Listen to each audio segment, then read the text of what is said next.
Hello, everybody. Hope everyone's having a fantastic morning, afternoon, or evening, depending where you are. Uh, I just looked at Matcha's reactive. Can somebody else like look at the screen and see what's going Hello? on What the in the fuck? corner? What's happening? Which, by the way, I don't.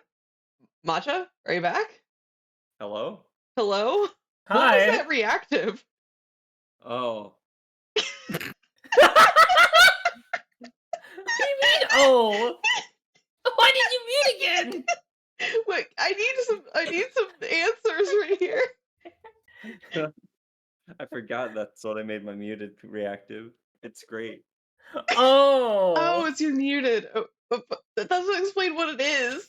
It's cursed matcha. Okay. Well, anyway, welcome in everybody. We're playing more Please Be Happy. It's been like 3 weeks since we last played this. We only know that girls kiss in this game. That's all I remember. Um, but yeah. So we're back at it. We have like one or two more streams left of this, so enjoy it while it lasts. After this, we'll be back to Cafe Enchanté. But anyway, let's go around the room and introduce ourselves. First off, I am Nur. I voice Cello, Elijah, Silver, and also I'm calling in from a call center right now. Ring ring. Hi. hi. Hi. My name is Tenten Arcade, and I am doing all narration and voicing Miho.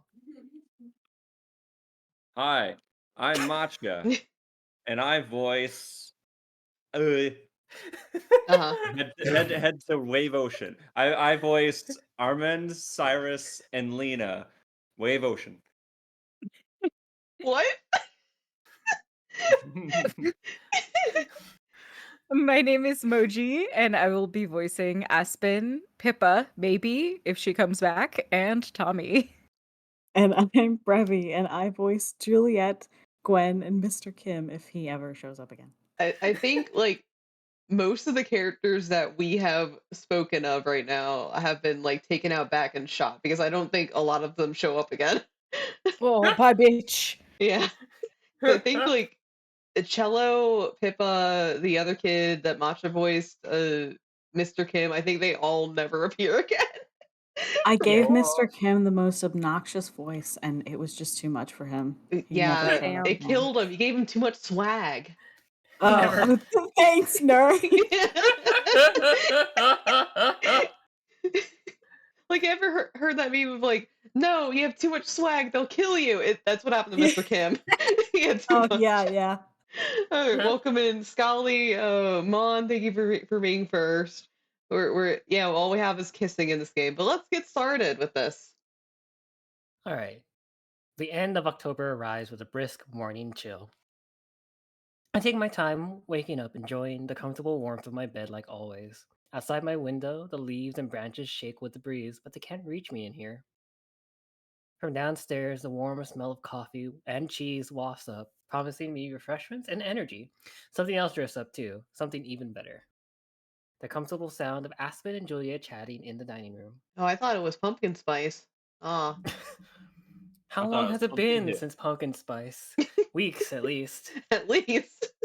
Months. The past few times that Aspen has been here for breakfast, she's been too preoccupied to really have a good time. But even from up here, I can hear the sound of her laughter like a bell. Smiling, I get myself up and ready for the day. I hope October will take our worries with it as well, and the pumpkin spice. I head downstairs and we go through the usual smiles and greetings, plus the usual chit chat as we eat the cheese. Eventually, we clear away our plates and just sit comfortably together like we used to with the cheese. So, Miho, today will be your first holiday, correct? I got a special cheese with the occasion. Oh my god, a special cheese! Yep, the first one I've paid attention to at least. I don't really know what Halloween is about though. Cheese? I mean, it depends, really. In some parts of the world, it's a time to honor the dead. In many others, it's simply a time to celebrate the season and have fun eating cheese, and sometimes candy if you're All so inclined. holidays are about cheese. Thank you, voices. Yeah. Of the time, it's about sweets and costumes, maybe some cheese. I'm sure there will be plenty of tricks or treaters coming by tonight. What's that? where kids put on costumes and go door to door, and the people who live there hand out candy and maybe some cheese. I got those little baby bells for the occasion, the individually wrapped ones. Perfect. Oh my god. Are you also going to be handing out spooky pasta? Absolutely. I put them in a baggie. Oh, For free? Don't get any ideas. Too late. I picked up some bags of candy and baby bell earlier, so there'll be plenty to give out. Halloween is usually a busy night here, as you said. Will the two of you be here, or do you have other plans? Aspen and I look at each other and I shake my head. I don't have anything else. There do I. So I think it's safe to say that we'll be around. Wonderful. I'm looking forward to it. It's good to see you looking so well, Aspen. I'm glad you're feeling better. Me too. I'm looking forward to having some snacking cheese along with a nice cup of pumpkin spice to go along with the event this evening. Oh. However, I'm still not quite back to 100%. But I'm getting there. Have you decided what you're going to do? Not entirely. I've decided that I'll put aside writing for a while, though. At least, writing for anyone other than myself. I think I need to remember why I started doing it in the first place. After that, maybe I can start to think about publishing again and manuscripts. That could be in a month, or a year, or even several years. Under the table, Aspen takes my hand. For once, I'm not in any rush. Juliet looks at us fondly. Compared to a couple days ago, she looks relieved. It's clear that I wasn't the only one who's worried about Aspen. That's good. I hope you'll take all the time that you need. The three of us make plans for the evening, settling on a time that we'll be back at the library. Juliet departs for bed, and Aspen and I remain at the table. Aspen slouches, looking up the ceiling with a contented sigh. I can't remember the last time I had a morning like this. Not just with you and Juliet, but where I don't wake up feeling like I've already fallen behind in the day. No plans, no obligations, She squeezes my hand. just us. I've missed days like that too. I know I've said it, but I'm sorry for worrying you two for so much. And for being so distracted all the time. And for several other things that I'm sure will come to mind soon. I shake my head. Don't be sorry. I know you were trying really hard because of how important writing is to you. Well, there are other things that are important too. I can't let myself miss out on all of those. Like this. Aspen leans over and kisses me on the cheek. Okay, that is pretty important. She laughs. Glad you agree. There was one thing I wanted to do today, actually. And I was hoping that you would join me. Of course! What is it? Aspen stands up and fetches a couple heavy books that are sitting on the counter. Bringing them over to where we are, I recognize them as coming from Aspen's apartment instead of being part of the library's collection. They make a heavy thud as she sets them on the table, shaking the cheese. Thing Mum and I used to do when I was a kid. Although it's been a few years now. She takes one of the books and opens it up, flipping through the pages quickly but carefully. I watch from over her shoulder until she finally stops. Here we are. Near the middle of the book, there's something tucked into the pages. Aspen delicately lifts it up for me to see. Oh, what's that? It's a flower, but it's flat and dry. The petals look as dry and delicate as the paper they were stuck between. Every summer, we'd go out and pick flowers to press. Isn't it pretty? It is. She offers it to me, and I take it very carefully. It's practically weightless and feels like it could blow out of my hands at any second. Do it to celebrate the end of each school year. Although it's not quite the same. Lately, I've been reminded of that feeling. One chapter ending and another beginning. So, if you're up for it, I thought perhaps we could go find some flowers of our own. I'd love to. Wait, let's be off then. I let her lead the way outside.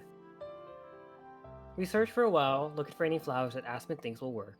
There are plenty in people's gardens, but she says we're not allowed to take those. Ooh. We try the park, the mountain, and even the sides of the roads, but nothing we find meets Aspen standards.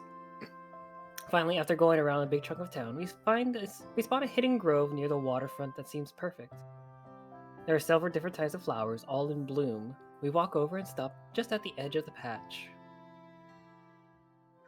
These should do. What do you think? They look really pretty, but I thought that about the other ones we saw too. Just about how pretty they are. They need to be the right shape and size as well. These ones check all of the boxes. Go ahead and choose some that look nice to you, and then you can snip off the tops with these. She hands me a pair of scissors. I don't know how to decide. They all look nice to me. It should be easy then. It's best if they're kind of flat though. Remember to only take the top so that the rest of the plant can grow back. I watch her pick a couple so that I can make sure I'm doing it right. Aspen only chooses flowers that are in the middle of the big patches instead of ones that are alone. After a bit, I wander off to select my own. Both of us move around carefully, making sure not to step on anything delicate. There are some that look like the ones Aspen already had in her book, which remind me of the flowers that you can buy at the store. The sweet aroma isn't as strong as it would be if I were a fox, but it's still nice. There are others that I've never seen before, but catch my eye as I'm deciding. Both kinds seem like they should work, so I'm not sure which to choose. Oh.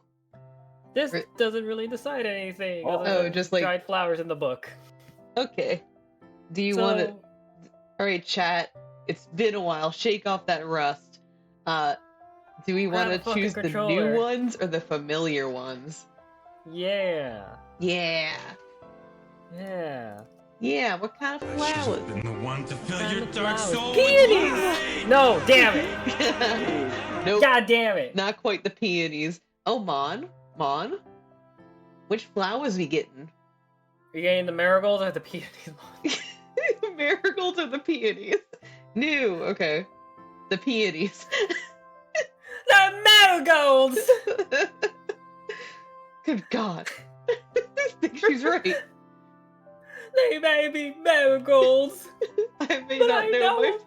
I know a bitch when I see one. See one. I go with the unfamiliar flowers that are new to me, the marigolds, I think. I want something that will stand out compared to the one she picks. Imitating what I saw Aspen do, I snip off a few buds and bundle them up, making sure not to crush or damage them. Then I rejoin Aspen, who's finishing up too. She inspects my collection of peonies. Those full. Good choice. Are you all set? Yeah, ready if you are. The two of us return to the library, and the book's waiting for us there. So, how do we do this? Quite simple, really. There are a lot of ways to press flowers, but this method is the easiest. All you have to do is take your book. Aspen grabs one of the heavy books she brought and opens it to somewhere in the middle. And put a piece of paper here, like this, for moisture. She folds the plain sheet of paper in half and then slides it in where the pages meet. And you place your flowers on top and close the book. And that's it. Easy, right? To demonstrate, she arranges a few of the buds she selected, spacing them out like cookies on a sheet. Once she's satisfied, she shuts the book. There's a lot of S's in that sentence. Oh, I can do that. I take one of the others and repeat the process. When I close the front cover, the pages smush down on the colorful flowers. Aspen puts both books side by side on the counter. How long does it take? Should we come back later? That? A few days, if not weeks. We want to get all of the water squeezed out. That long? I'm afraid so. Mom always said that the waiting was half the fun because it gave you something to look forward to. I'm not sure about that. I tend to agree. There is a certain charm to it, though. I first learned about pressing flowers when I bought a book from a secondhand store that had a few left behind by its previous owner. They must have forgotten all about the flowers. They were bone dry, and even more than the ones that I showed you today, and they'd stained the pages. They were still beautiful, though, and it made my copy unique. I left them in there to this day on my shelf. It seemed wrong to remove them after so long. What do you do with the ones that you make? Decorate mostly. They make for nice accessories or bookmarks, or even look nice on their own. I can't wait to see. Either. Here, there are still a few left. Aspen and I each have a couple flowers remaining, so she grabs another book and she opens it up. She flips through the pages, getting closer to the middle, and then suddenly stops. Nestled alongside a few flowers, there's a folded up paper with Aspen's name on it. What's that? She stares silently for a long time and then gently removes everything. The flowers are almost entirely brown and fragile except for the few splotches of white on the petals. Aspen sets them aside. It looks like I did forget something too. I must have put these here years ago. What about the paper? There's another sheet in there that everything sat on top of, so the one with her name must not be the one that stuck up the water. She gently removes the page in question. It's stained brown like the flowers and sticks as she tries to take it out, but eventually gives way. It crackles in her hand as she turns it over a few times. Carefully unfolding it, Aspen holds the paper where she can read it. It was a letter to my future self. I used to write them occasionally, but most got lost or thrown out ages ago. But it figures I'd find one here and now. What's it say? I'm afraid to find out. She clears her throat. Dear Miss Bonet. She gives me a sidelong glance. I wish I had just used my first name. I can't tell you how tired I am of reading letters that start like that. Anyway, I'm writing this on the evening of my 13th birthday. In case you have forgotten, today I begin writing my first novel. By the time you read this, I expect that you will have half a dozen or more complete aside from this one.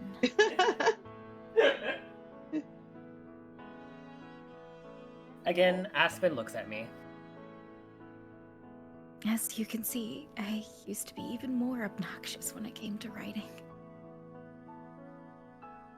There suggests that I compose this letter in order to look back and reflect on how far I've come. I'm keeping my goals modest, so I might surprise myself in the future. Oh no. Uh-oh. Right now, there are many questions that I have. What was university like? Have you gotten married yet? How many other famous authors have you met? Have you made more friends? I hope that you've moved to the bigger city. Mother says someday I will appreciate our town more, but I don't believe her. There is not a single thing that I will miss from here after I have left, other than my parents, of course. I've been looking at the possibilities for studying abroad when I'm older, and am focusing on my academics to help facilitate that. Why does she write like a old Victorian child? Okay, Because- literally. Because she was obnoxious. I know, but still, like, she's writing like a Victorian, like, orphan. I have caught tuberculosis and don't expect much from you. I expect to be gone within the week. When you read this, I wonder if you will remember writing it. I hope that you are laughing about how much better life here is than I'm imagining now. Yours truly, Aspen Benet. After she finishes reading the letter aloud, Aspen silently rereads it a few more times. In a Victorian child voice. Then she places it back where it came from, alongside the dry flowers and the rest that we picked together. At the seaside to avoid consumption. Then she closes the book. Oh, young Aspen, got a few things right and a few things wrong. I never caught consumption. It seems I'm over half a dozen books late, apparently. Modest goals, my ass. I don't really remember writing that in particular letter, at least not too clearly. But of all the wishes that didn't come true, and all the things I'm sure past me would be disappointed in current me for. Did we get a bot, 1010? Yeah. Oh, I didn't even see it. I was just like, oh, you banned someone. Oh. It does make me smile. Read it again. I think that's the most important part, and that now you're no longer a Victorian child. Indeed, it is rather exciting. It might not be the future I was imagining, but still, I wouldn't trade the present I have for anything. Aspen and I clean up the leaves and trim stems, sweeping them into the garbage. Then we stack the books and put them up on a high shelf where they'll be safe and out of the way. We both stare up at them, full of memories new and old. It's enough of the past for now. Come on, we have a whole day to enjoy. Aspen places a hand on my shoulder and kisses my cheek, and then leads me out of the kitchen. Yay. Okay. I follow her out into the bright sunlight. Right behind you. As the day winds down and starts to get darker, a light breeze starts to pick up. Not enough to be cold, but enough to make me glad that I have my jacket. Aspen, Juliet, and I, and the cheese sit out on the front porch with the lights on, watching the road. The cheese is where the voices come from. How long until people start showing up? Soon, I'd imagine. The early evening is when most trick-or-treating begins. They'd better hurry before Miho eats all the candy. Can't argue with that. Yes, eat more cheese, Miho.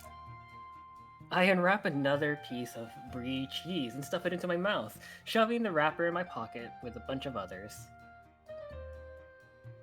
Maybe if you go knocking on doors, you could convince people that you're a kid in a costume too. That way you could get your own candy and not eat all of our cheese. Do you think that would work? Also, are you calling me short? It's hard to Although talk. I'd call you fun-sized though. Oh.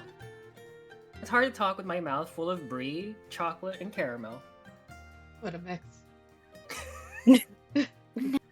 But it's funny to imagine. Oh, look, here come a few of them now. Sure enough, a group of 3 kids appears at the bottom of the hill and start making their way up towards us. I stand up, the giant bowl in my hands. How cute. One of the kids has a white sheet draped over them with big holes cut out for the eyes. The other 2 are dressed like characters I've seen on TV. So I'm Father Patrick. Watch, you want to be a trick-or-treater? Yeah. Fuck. Trick or treat! Oh no. The 3 of them hold down open pillowcases, and I toss a handful of candy into each one. Here you go. Oh no. The one with the big eyes goes even more wide-eyed. Wow! Thanks a lot! Thanks a but.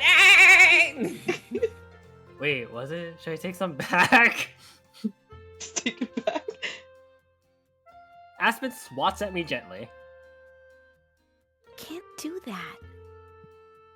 The three kids hurry off, probably afraid that Julia would reach in and reclaim some of the candy and brie. I sit back down. It's all gone. Now I'm going to starve. How much am I supposed to give them? Usually a piece or two, but it's not a problem, especially with those wonderful impressions. We still have several unopened bags inside, and I have a whole extra fridge of cheese.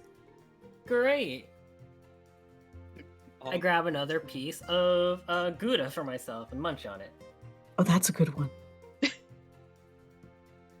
Okay. Maybe I'll nibble on some Munster. Aspen reaches over and picks out a couple Munster cheeses for herself, too. It isn't long before the next batch of kids show up with another close behind them. The second group even has more parents accompanying them. Trick or or treat. treat. It's It fine, does it's say multiple. kids. Yeah, Yeah. it's plural. It gets later and later, but more kids start arriving rather than less. I hand out candy until my arm gets tired, and Aspen takes over. More than once, Julia has to go inside to get more bags of candy and Munster and Brie and Gouda, and to refill the bowl. Jeez, Gromit. Shame. This is more work than library on a busy day. Even my first day of work, when Aspen helped me run the desk, felt less busy than this evening does. But also, it's a lot of fun. Many of the kids have creative costumes, and I even recognize some of the characters they dress as. I saw Rindo and I saw Lupin. Wow. The less creative costumes are still cute too, and it's nice seeing so many happy Hey. smiles as they all walk away. Wait, why were children dressed as Rindo and Lupin? Why do they You know know. them? Trick or treat. And that God. kid was me. It's not until the moon is high in the sky that the trick-or-treaters stop showing up. The last costume was Astarion. We can still hear the occasional whoop and shout from the streets nearby, but no one else comes up the path. Wait, a kid dressing as a story. That's like even more concerning than Rindo or Lupin. Why is Well, a you kid know. playing Baldur's Gate? Yeah. Why? You can turn off the bits. Yeah, but like, there's also other things in that game. Like, not As long as they necessarily don't the play bit. Dark Urge, they'll be fine. Oh, sure. Like, let the child play Dark Urge. I'm sure they'll No, go as out well long as they adjusted. don't. There's no, there's no avoiding that. The big bowl of candy and cheese is nearly empty, with less than a full layer left behind. A bunch of empty bags fill one of the recycling bins. In the end, we managed to go through all of the candy and cheese Julia bought. After about 10 minutes without any more kids, we finally get up from the porch. I believe we can call it a night. A night. Thank you, Miho.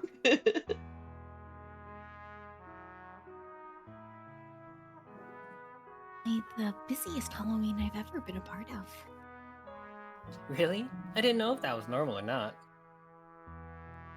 For Welly, maybe. But I don't get many trick-or-treaters at my apartment. And back home, there are like maybe 5 kids in town at any given time. More candy for you. And speaking of which, I hope I can count on the two of you to finish off the leftovers we have here. I still have half a fridge of cheese left. Please You don't help. even have to ask. Grilled cheese. I'd better take what I can before Miho claims it all for herself, shouldn't I? Not if I beat you to it anyway. Laughing, the three of us clean everything up and then finally head back inside the library. Quite fun. But I do think I'm ready for bed. Is something wrong? I barely register her words. Something is wrong, but I don't know what. As soon as I walk through the front door, I can tell, but I can't place what it is. Miho? Both of them stop walking, watching me with concern. Finally, it hits me. It's cold.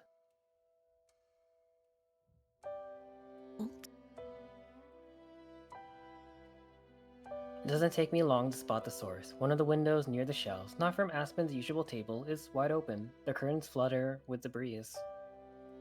The two of them follow my line of sight. Oh, did we forget to close this?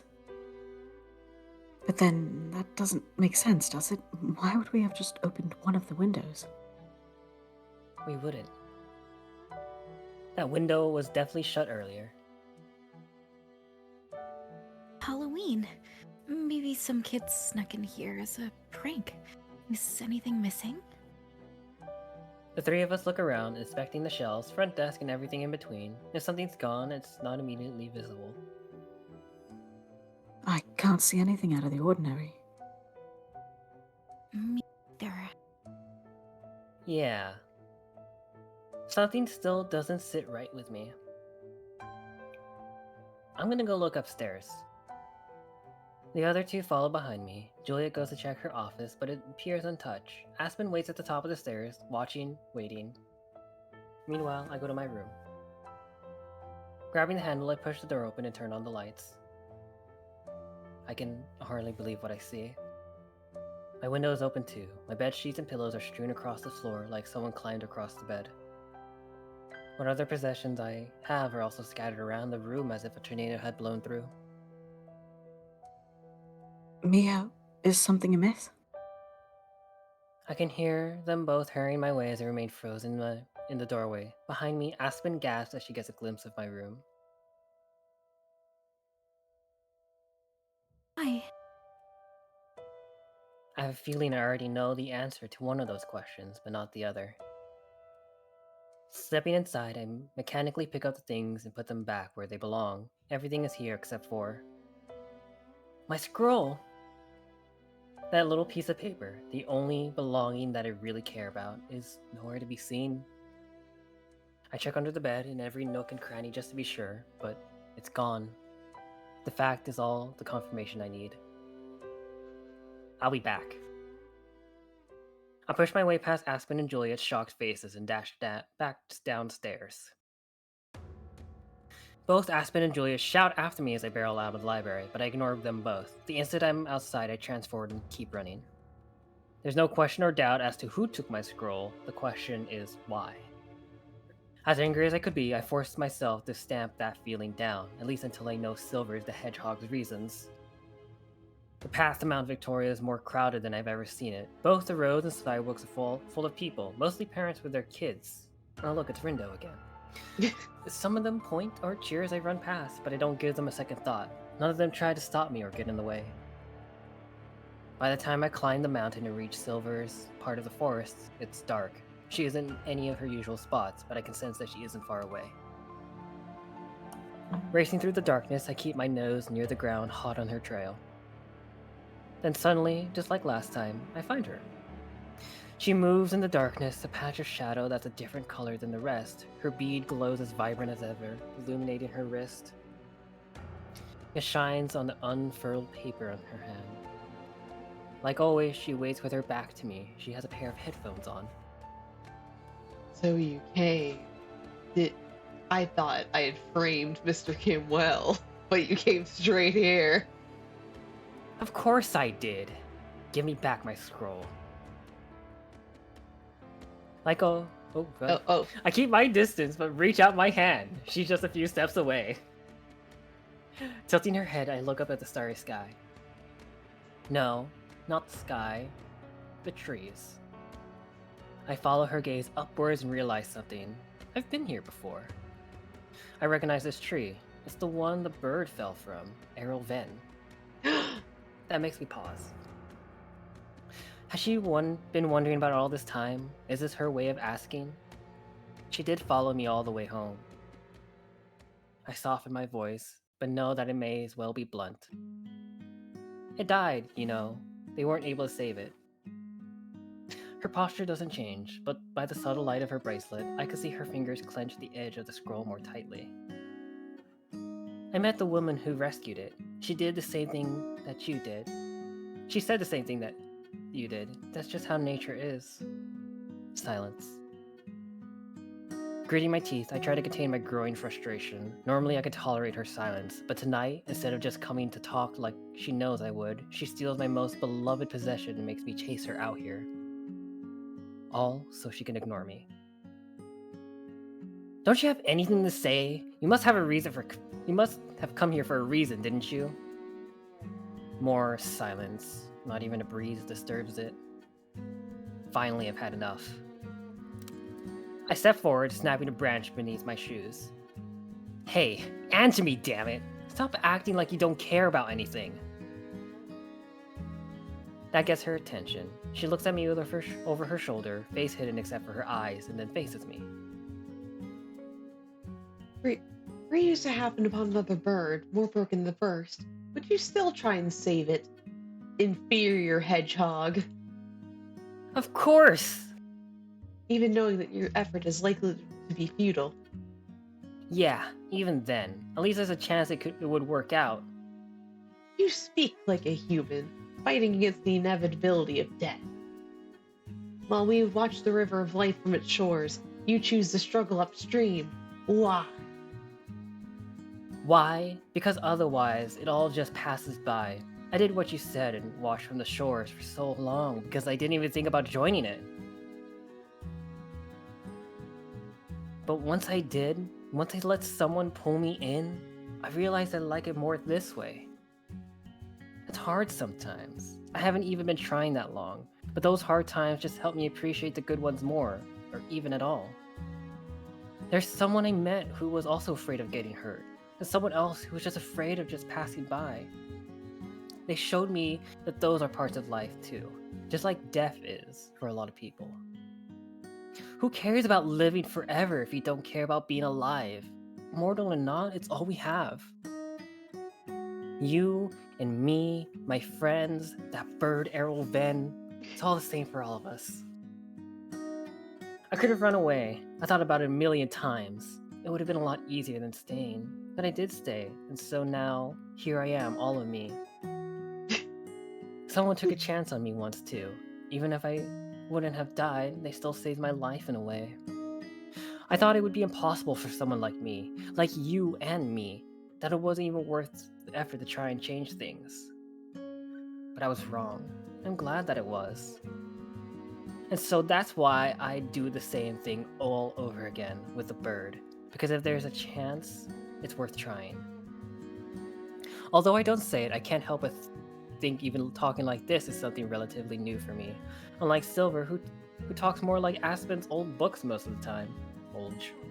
It just goes to show that there are lots of different paths our lives could have taken, but they both brought us here together. While Silver the Hedgehog is still thinking about what I said, her eyes suddenly go wide at the same time I feel something warm on my neck. Holding my necklace where I can see it, both Silver and I just stare as my bead brightens before our eyes. The glow intensifies to the point that Silver has to shield her eyes and look away, although somehow it doesn't bother me. I also watch as another eyelash thin crack appears, and then another. For a moment, I half expect it to just shatter, but it stops after the third crack, still holding itself together. The light from it also dims a little bit, but it's still brighter than it was. When I let go and falls against my neck, my bead feels heavier than normal too. Silver is able to look at me again, and though the shock has faded from her expression, her eyes still stay fixed on my bead. She laughs, but it's humorless, shaking her head. Ha! She continues to stare at my necklace instead of my eyes. I had hoped that by looking at this, I might be able to learn your secret. Some magic spell or incantation that you had invoked, hedgehog. At the very least, I thought I might understand, but you'll never understand. Oh, fuck. Even as I read it, I thought that I must be missing something. For what meaning can such simple instructions hold?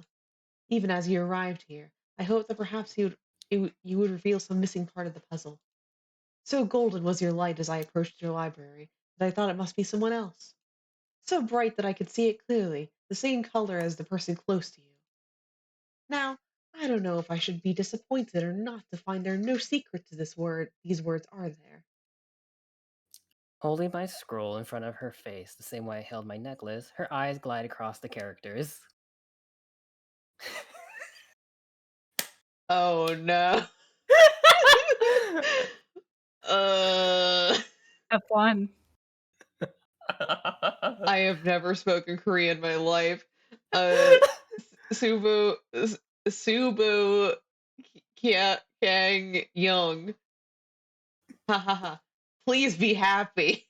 Woo! What Cool. simple nonsense. All right, roll credits. We're done. We're done here. Name drop. And yet, how could I deny that you've taken it all to heart when your very aura tells me your truth? It's all I can do to blink, to breathe, to stay standing upright, as the world narrows to just the two of us, all awareness of anything else falling away from me. Confusion is just as plain on Silver's face at my reaction as I struggle to speak. You can read? That's what it says? Of course I can read, you inferior hedgehog. I am literate. No, you are not. After years of looking and trying to understand, and she can read it just like that, Silver the Hedgehog, who says she cares nothing for people in their lives or culture. I'm not the only one stunned. The parchment that falls from Silver's hand as she drops it in shock. It flutters to the ground and stays there, even as a budding breeze starts to blow. That shock changes into understanding, and then Silver laughs again. Ha, Oh, really laughs, for the first time I've ever seen. ha, ha. Her usual dignified and threatening poise is gone as she laughs so hard that it echoes around the woods. Ha, ha, ha. Clutching her chest, it's all she can do to remain upright as she acts like she's heard the world's funniest joke. Still, just like earlier, I'm not sure there's any humor in it. Finally, with a groan, she retrieves my scroll and then straightens up, wiping her eyes. You're serious, aren't you?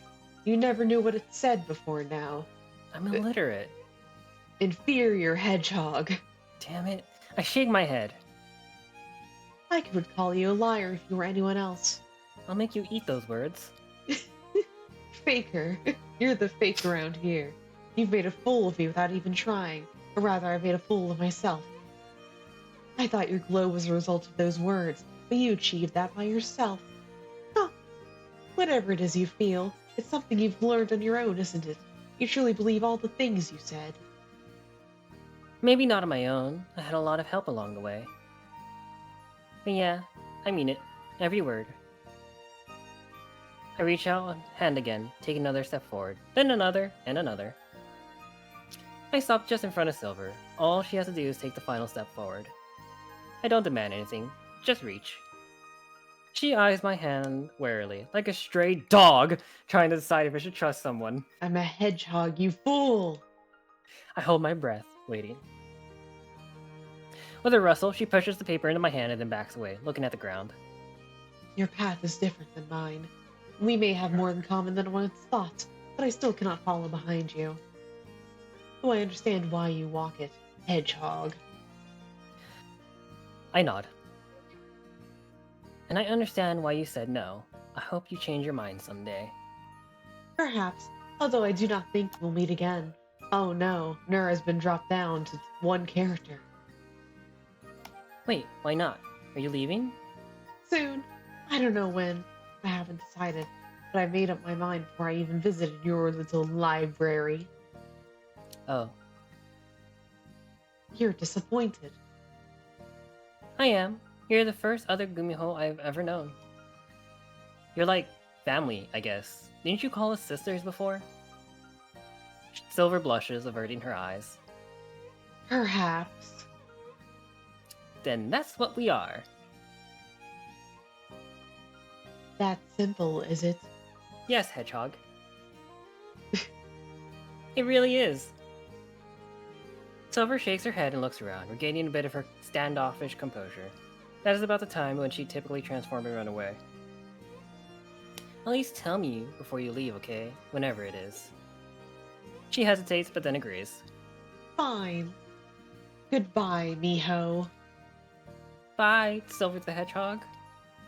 She walks towards me rather than away and comes to a stop right beside me. We both face in different directions. Slowly, she raises a hand and awkwardly pats me on the shoulder. Just once. By the time I turn my head to look at her, all that I can see is the disappearing gleam of silver fox fur as she blends into the night. Later, loser. I'm alone, but I don't feel alone. Looking at my scroll, there are a few new creases from where silver held onto it, but they don't mess up the writing or anything. It's just another record of what we've been through together. The breeze from before picks up, making the paper flutter in my grip, and I use 2 hands to hold it. Seeing without reading, I let my eyes wander over the familiar characters. Oh. It's funny, all this time spent not knowing what they said, just to find I've lived them all along, or at least I've started to. Happiness, that's a new one for me too, I think. Another abstract concept that didn't seem meant for me, but like everything else, it got easier along the way. I should roll my scroll back up and store it safely in my pocket. The woods are dark as I walk through them, but I'm not afraid. The shining light in my bead brightens a path, leading my way back home. Chapter 5. Whoa. Is this the last one? This is the last chapter, yeah. Ah! Yo. Oh, The familiar jingle of the bell house's door greets me as I walk in for what could be the last time. Once Aspen starts working at the new location next week, I won't have much of a reason to visit this one anymore. The scent of baking bread and brewing coffee with pumpkin spice mixed with the clean earthiness of all the plants is something that I'll miss too. Oh god. Oh, go. Oh, no. Ah! I exist again. Hey, welcome to the Bell House. Who the fuck? Oh yeah, you're that my. I'm that hedgehog. Where are you? Hey, Lena. She tilts her head over her shoulder to yell back towards the kitchen. Now I'm Lena. Because I'm leaning in. Aspen, your girlfriend's here. Go make out with her. There's a muffled sound from the back, and a couple of the other patrons turn to look at the source of the shout. Lena ignores them entirely. She'll be right out.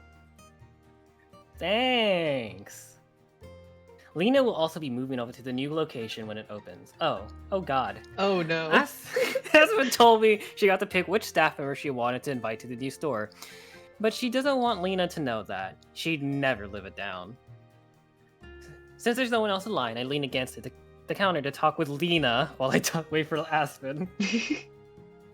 I was just thinking about how I'm gonna miss this place. It must be like that for you too, right? I don't know. I haven't thought about it much. Maybe I'll miss it when I get there. Yeah. Lena?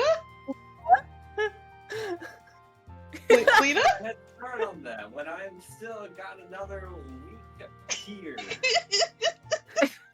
Good point. Why are you talking from across the store? I had reset a fuse. I'm sorry. Okay. oh jeez. Oh, no. I'm sure Lena and I have different feelings about the Bell House anyway. I have a lot of special treasured memories here. She works here. But for her, it's just part of her routine. Kind of like how the library is important to both Aspen and me, but not in the same way. I work there. Aspen herself comes out from the kitchen, carrying a small plate with a strawberry croissant on it. Croissant. Croissant. Lena locks on instantly. She locks in. Lock it. We've got croissants left. Not anymore. I was saving this one for Miho. You bitch! That's fine. Wow. Abusing your powers already. Is that nepotism? It's not the first time. Besides, I've noticed we go through blueberry muffins suspiciously fast when you're working the counter. What are you insinuating? Dang it, I thought I was being sneaky. You're not. Not sneaky enough. So, shut up. Aspen puts a finger to her lips as she hands me the illicit treat. Wow, it's been forever since I've had stolen food. Oh, my God. It's not stolen. It's just selectively available. Right, I'm gonna go select something available from the rack myself. See you later,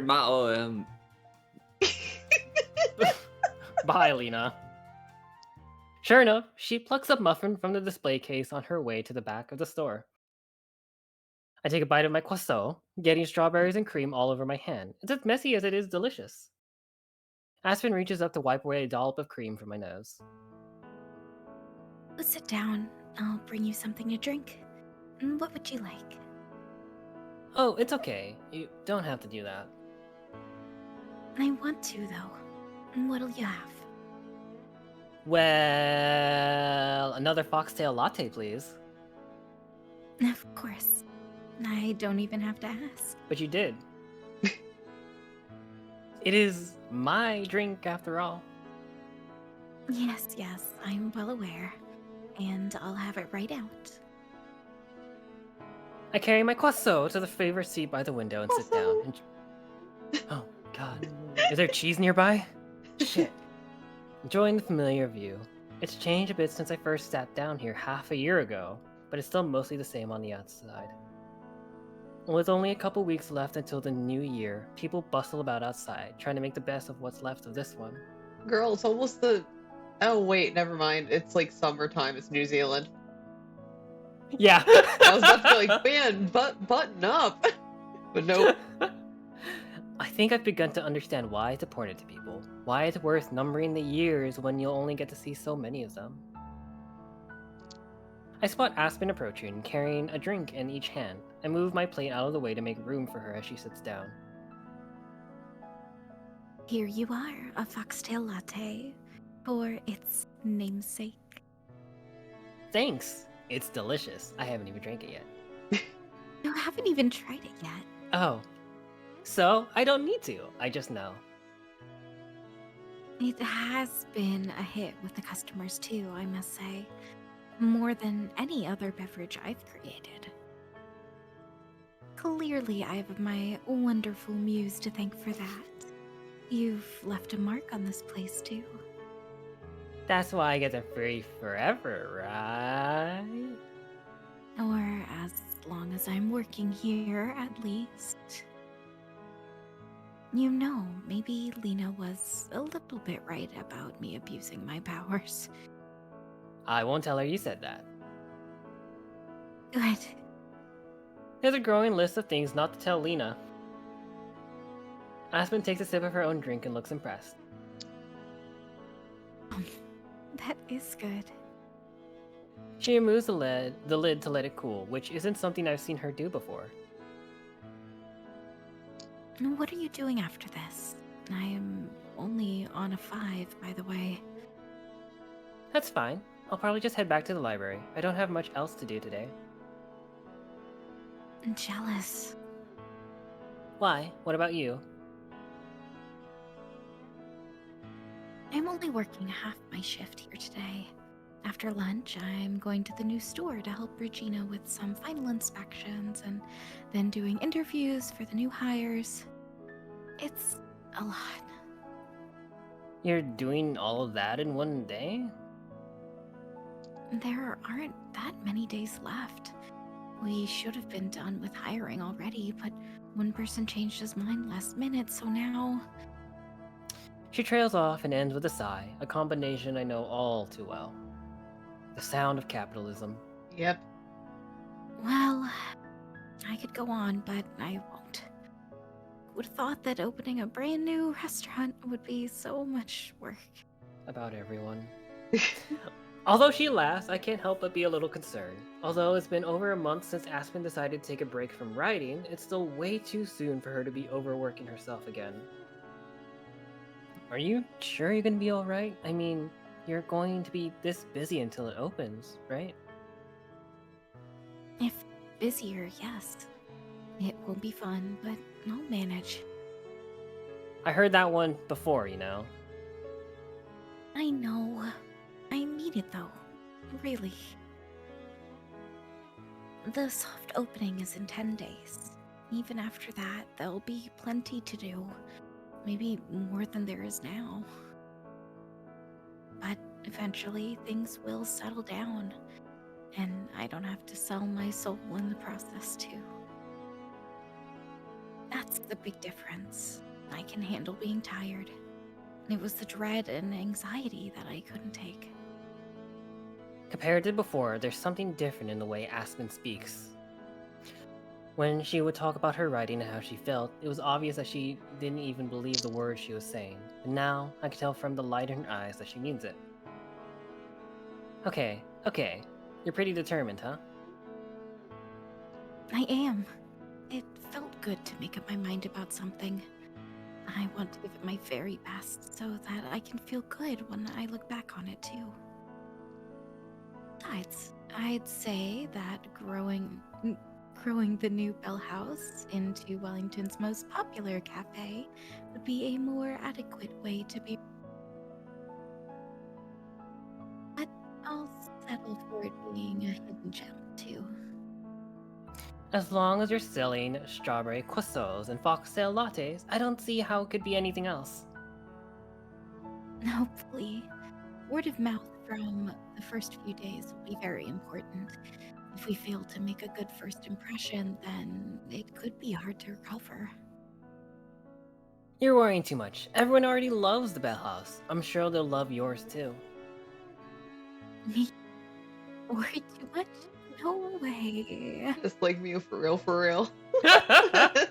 Uh-huh. Well, you're probably right. Besides, I have a great team too. With their help, I'm sure it'll turn out okay.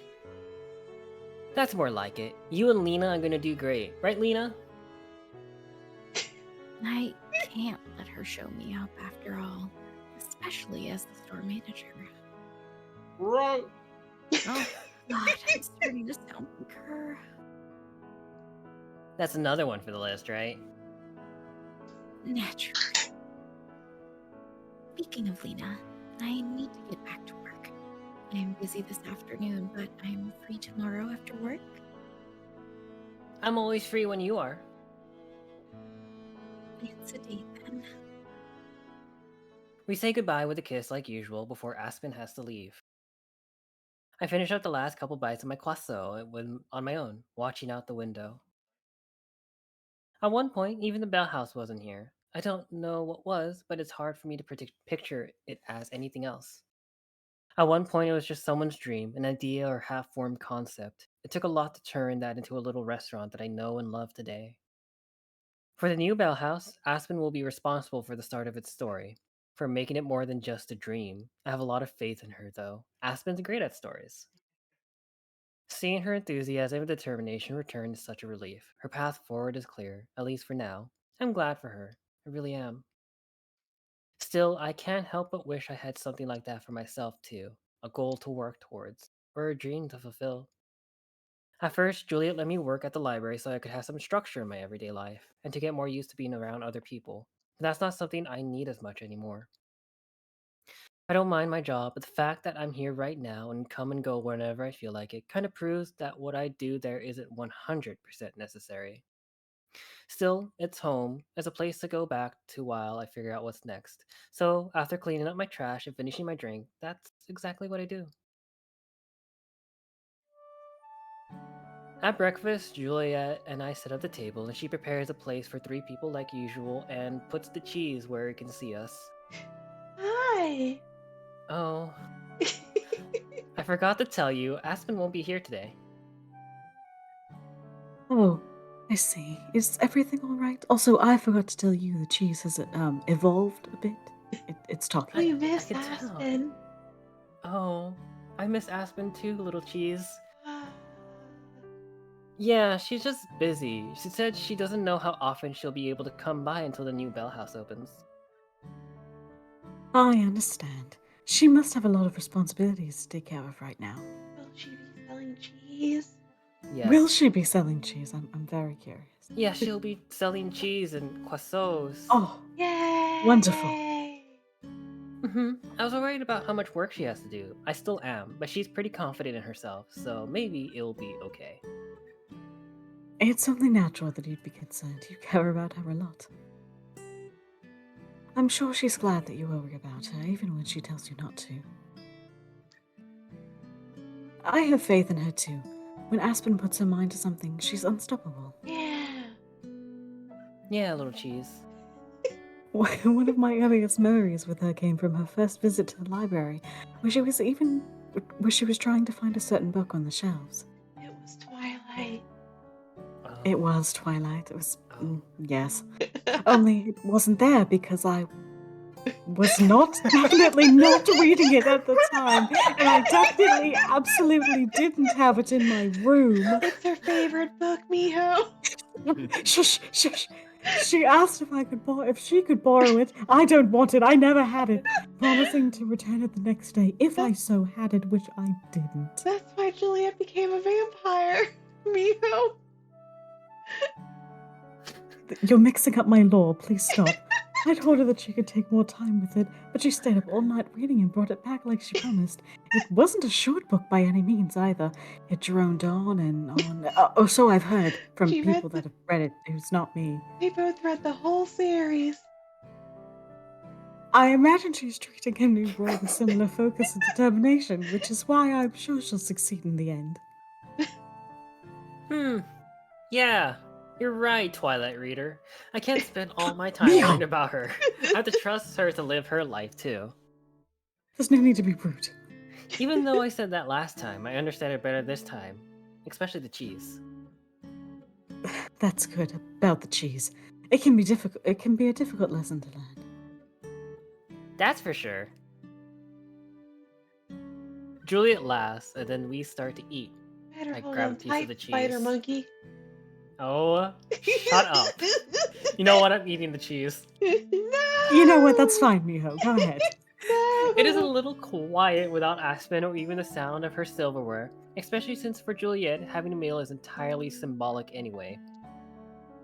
I try to eat fast just to get it over with. It's a bit of lore.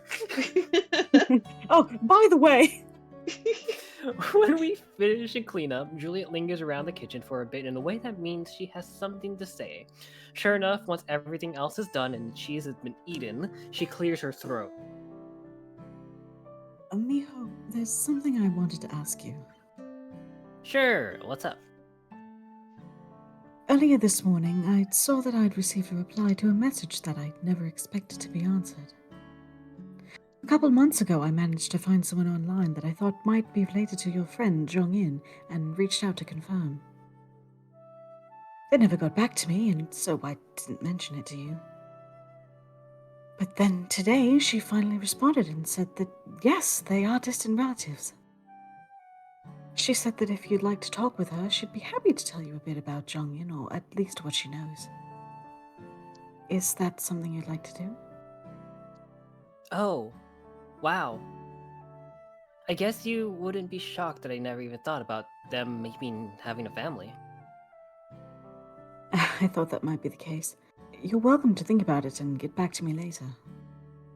In my mind, Jong-in was always alone, but with me. They belonged to the forest and to the rest of the world equally.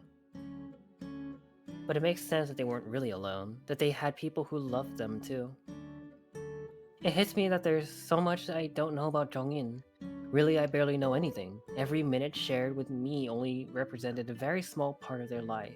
In a sense, they may as well be a stranger of paradise. I'm a little afraid of knowing more about them could change how I feel about them too. But I decide there's a risk I'm willing to take. I'd rather know more about who they really were. Nah, I don't need to. I'd like to talk to her. Wonderful. I'll let her know then. I believe she's in America, so our times are fairly different. Shall I see if tomorrow evening would work?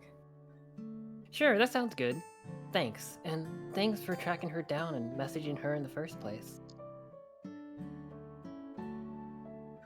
It's my pleasure. I have a lot of free time since you're not on my route. It's what I specialize in, after all. Yeah. Oh. I'll let you know tonight if I hear back from her. Okay, I'm gonna see Aspen once she gets off work, but I'll Shocker. be back sometime this evening. Huh. I'll see you then. Have a great day, Miho. I will! Have a good sleep! I will. There's a lot that I'm looking forward to talking about with Aspen today. Yeah, sure I are. set... Shut up, cheese! I set myself up at the library to take care of my chores like usual, but it's hard to think about anything else. The afternoon sunshine draws us to the park once Aspen gets off work. Instead of staying indoors at her apartment or the library, she tells me all about her day at work, and in exchange, I tell her about my upcoming call. Oh, Juliet is incredible, isn't she? I had no idea what she was setting up. Me either. It was a total surprise. She said she sent the message a long time ago, though, and it took months before she got a response. You know, New Zealand internet. Of course. Well, I can certainly empathize with that. At least in this case, the response turned out to be a good one. Hopefully. I'm a little bit nervous, though. About what? Just about what they might say. What if it turns out Jong-in is totally different from what I thought? What if they were actually a terrible person? Then that would be true whether you knew it or not. They do say ignorance is bliss for a reason. If I were you, though, I would want to know the truth no matter what. That's what I was thinking. Maybe someday I'll be able to do something without worrying about it the whole time. If you figure out the secret, let me know. Lena sure isn't sharing it. I think she's somewhere around here too. At least she mentioned that before she clocked out. Is that why we're here? Not at all. I adore Lena, but I'll be spending more time with her than without her for the next month. I just wanted to appreciate the fresh air before I forget what it's like. Put a ton of plants in your bell house too. Did you know that plants help us breathe? I just learned that on TV. I was aware, but I'm glad for you. Plants are on the list, though. I also want to put in a reading corner with a small library for people to browse while they visit. Regina allowed me to set it up and decorate how I see fit, so I'm being as self-indulgent as I can. A cafe with a library with it? That sounds perfect for you. Where would you get the books from, Juliet? Just like my favorite manga. Whoa. I was planning to ask her for some, yes, as well as a few from my own collection and Lena's and anyone else who'd like to donate. Lena reads? Amazingly, I know. Juliet would even let us share books, so you can return them at either place. How would you keep track of it? Would you hire someone to do it? Well, I happen to know a certain someone who is very experienced in that position. But no, we would simply have to use the honor system like Juliet used. I still don't get how she doesn't worry about people stealing them. I mean, I do, but I don't. I think it makes sense. Maybe it's even impossible to steal from a library. After all, they're meant for sharing books. If you take one home and give it to a friend instead of returning it, it still served its purpose. Or if you hold on to it for years and then only return it much later, you still returned it. That's the beauty of books. They can always wait. My New Year's resolution is to get through at least half my backlog, personally. Oh, good luck with that, Aspen. Oh no. Your New Year what? Solution. It's like a goal that you set for yourself for the year. Ah, like the ones we never hit, like reading half of your backlog. Sure. And then usually give up on by February, but let's not get ahead of ourselves. Haha, that sounds neat. Did you have one this year? I did. It was to finish and hopefully release a book. Oh. It may not have come true, but I'm happy with the outcome all the same. I should try to think of one for next year myself. Maybe I'll try to get through half my reading backlog too. Mm. Question mark? Do you have one of those? Nope, so I'm doing good already. Oh, expertly crafted Miho. Maybe it'll be to read 10 books or 100 books. I don't know what a good number to try is. Probably somewhere in between. You don't have to make it about reading, though. You don't have to make it at all if you don't want to. Only if it helps motivate you. I'll think about it. I've been thinking that I need something else to do with my life as it is. Something else? Yeah, don't get me wrong, the library's fine and all, but I'm not really excited about the same way you are about the Bell House. Yesterday I was thinking about how Juliet doesn't need me to help her. She just gave me the job as a favor, even she said otherwise. I don't really need that favor anymore, though. I have a lot of money. You've outgrown it. That too. Yeah, I have other things I can rely on. One of them links arms with me. Oh, Not far away, there's an empty bench alongside the path, and Aspen leads us to it so we can sit down. We've been walking for almost an hour now, so a break is nice. Aspen takes off her hat and sets her purse on the ground between us while I stretch out my legs. We're not the only ones enjoying the afternoon. The park's alive and bustling.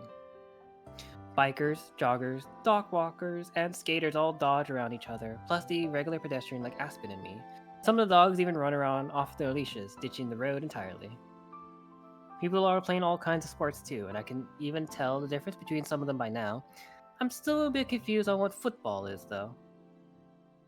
I even spot Lena, though she doesn't see us, but I can definitely hear her. Oh. Aspen pokes me in the side. look over there. I think he's lost. Across from us, a dog is sniffing around. There's a break in the foot traffic around us for now, so I don't see anyone watching him.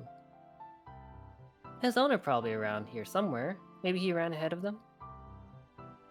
Dog looks over at us, like he knows we're talking about him. He takes a couple steps towards us, sniffing the air, his tail wagging just a little bit. Here, little puppy. The puppy, Aspen's right about that, slowly creeps closer towards Aspen's outstretched hand. I sit still, not wanting to spook him. He seems friendly, but cautious. 1 step, 2 steps, he never stops sniffing. Then he runs forward, bites the handle of Aspen's purse, and takes off with it. Whoa! Aspen jumps to her feet. Hey! Oh, wait. Whoops. Here. The dog doesn't even look back as it runs away, dragging Aspen's purse with it. The contents start to spill out as they go. Dog.jpg. I run after the puppy, who's been going further into the park, not wasting my breath shouting. I've been running way too much these past couple months. I could transform, but I think that would probably scare him even more. I know better than to chase a dog, but I don't have much other choice. I hope I could just wear him out and then catch him. Glancing back, I see Aspen following behind me, gathering up everything that she can. The puppy also looks back at me every now and then, changing directions at random. Some of the other people who see us lunge for the dog or try to block him off, but he dodges all of them and keeps running. I'm a little impressed. He zigzags again, but this time it's lucky for me. He's heading straight towards Lena. Hey! Lena! She spins around to see me, and I can tell she's trying to process what's happening. The dog is closer to her than he is to me. Catch him! What? Luckily, my words get through. Lena crouches, already warmed up. The puppy sees her and starts to go in a different direction, away from both of us. Gosh, not so fast. Lena jumps for him and flaps her wings to carry herself even farther. She crashes into the ground just in front of the dog, who scrambles over himself to try to stop and turn again. Oof! Gotcha! I reach just in time to grab him by the scruff of his neck. He immediately drops Aspen's purse like a thief who's been caught. Not that I would know. Hee Hee. Aspen herself is slowly approaching, her arms full as she tries not to drop anything. Oh. Yeah, I got a blueberry muffin in your mouth, Lena. Yeah. Not quite how I expected to end my workout today. Thank you, Lena. You're literally a lifesaver.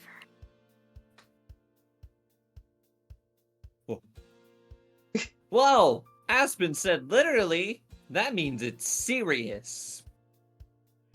I make sure Aspen's purse is safe before I let go of the puppy, who's been tossing and turning in my arms. Aspen walks up and wags a finger at him. And as for you, hasn't anyone taught you any manners? The dog walks away from us, but not very far, so you can watch instead. He reminds me a little bit of Silver the Hedgehog. Hope he doesn't turn into a person.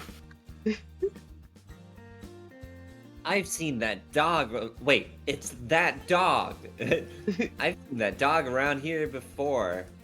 Pretty sure he's a stray. Haven't heard of it. I haven't heard him talking to anyone. Fuck. I haven't heard him taking anyone's stuff like that though. Got anything good in your purse? You're a dog. There's just... While digging around her now refilled purse, Aspen stops and then pulls out a smushed plastic wrapper. I guess there's the other half of my lunch that I forgot about. The dog wags its tail and barks in Aspen's directions, and she frowns. This is what you were after, wasn't it? It really wasn't that good, I promise. She unwraps the remnants of a sandwich and tosses it to the dog, who gobbles it down in a couple bites before looking at us for more. If he's a stray like Lena said, then that could be the best meal he's had in days. That's all I have. Lena are both empty-handed. What should we do with him? What if he's not a stray and someone's looking for him? They must not be looking very hard. I've seen him a couple days in a row now. We should get them glass. Poor thing.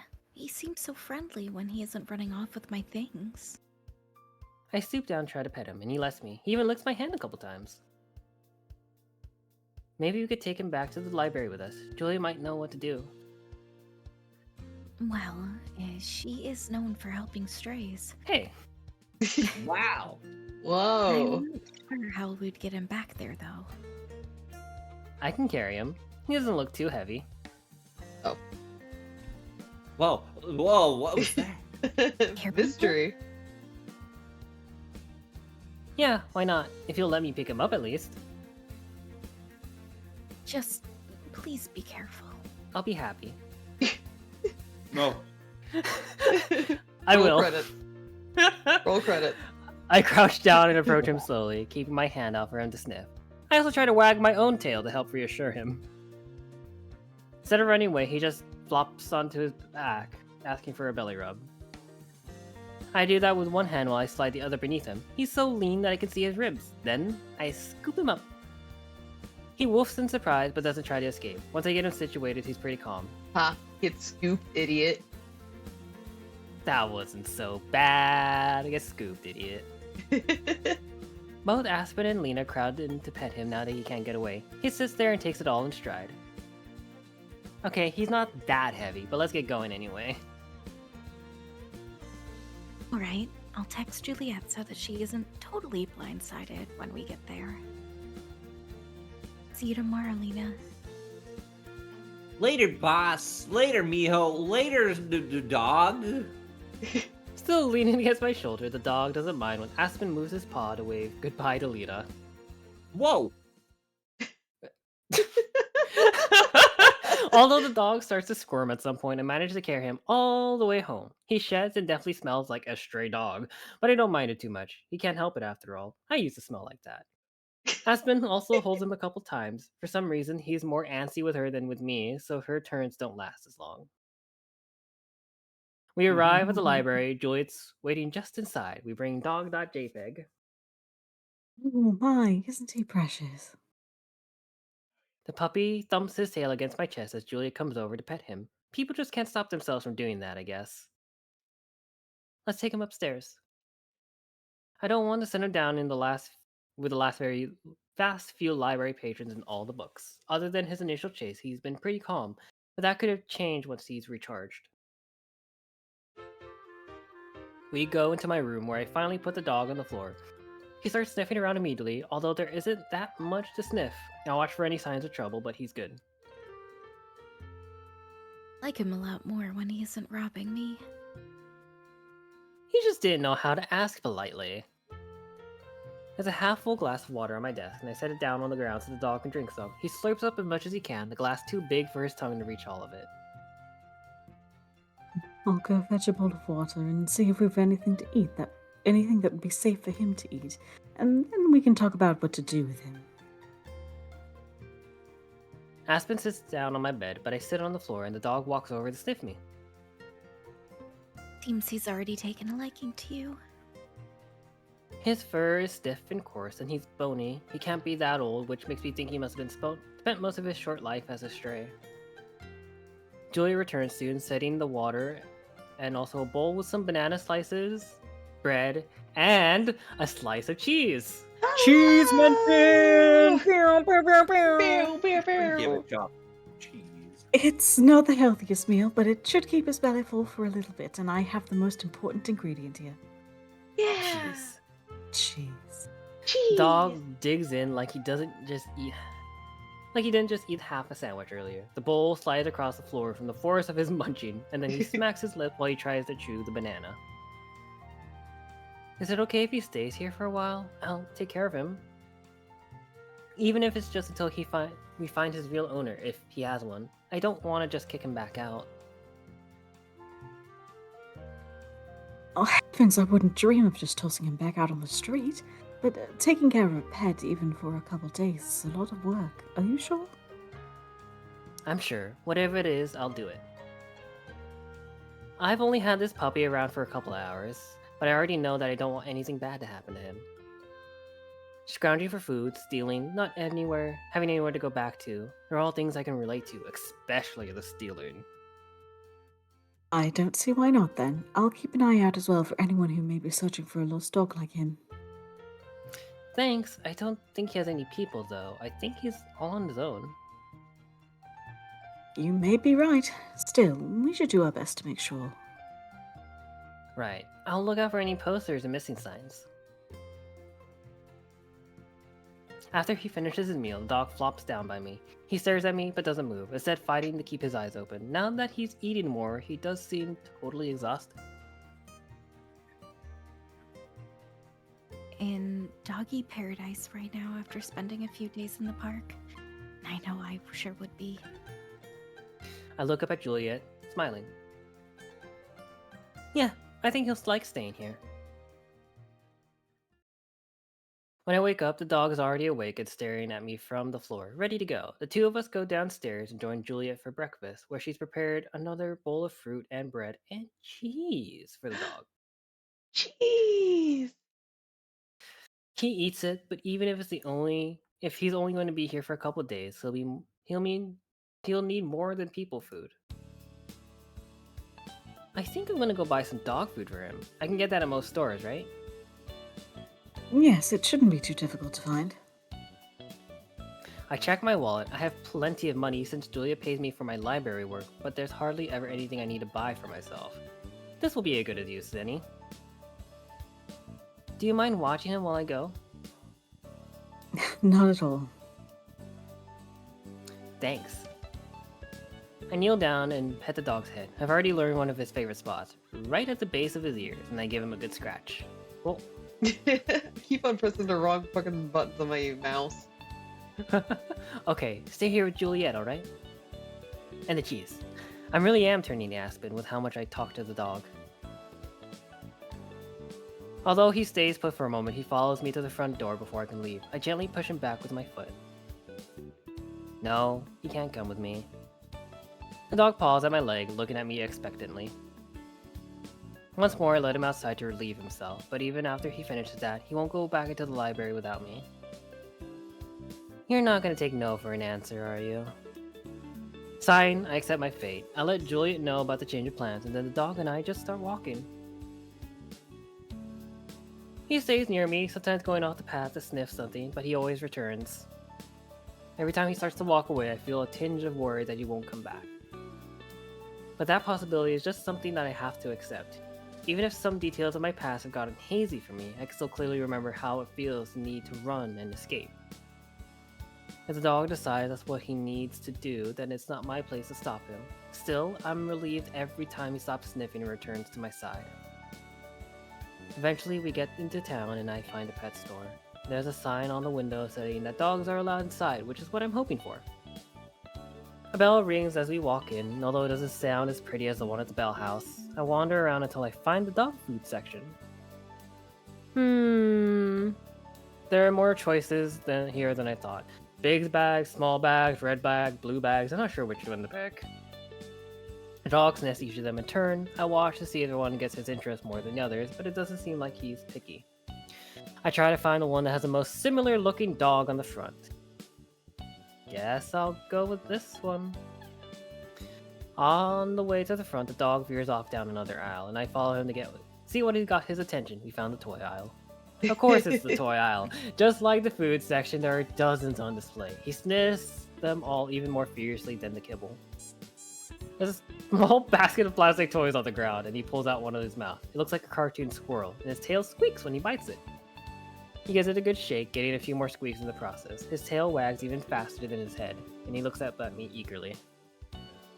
I reach for the toy, but he hops away, then crouches down, tail still going, daring me to try to take it. I do, but he instantly jumps out of reach once again, shaking and squeaking the toy once again. Okay, you can keep it, but come on, we gotta pay. It's been a long time since I've stolen anything. Now that I can actually pay for things I can't see myself stealing it again, I kind of feel guilty about things I took in the past, but I only ever did it I had to do in order to survive. Once I had support from others in my life and the help I needed to get on my feet on the ground, stealing stopped being something I felt like I had to do, but I still like doing it. Stealing's great. Take it from us. Yup. At the counter, I used 2 fingers to hold the slobbery toy so the cashier can scan it, before returning it to the dog. I tucked the bag of food under one arm, and then we start walking home. We reach a crosswalk, arriving right as the light changes to send traffic across our path.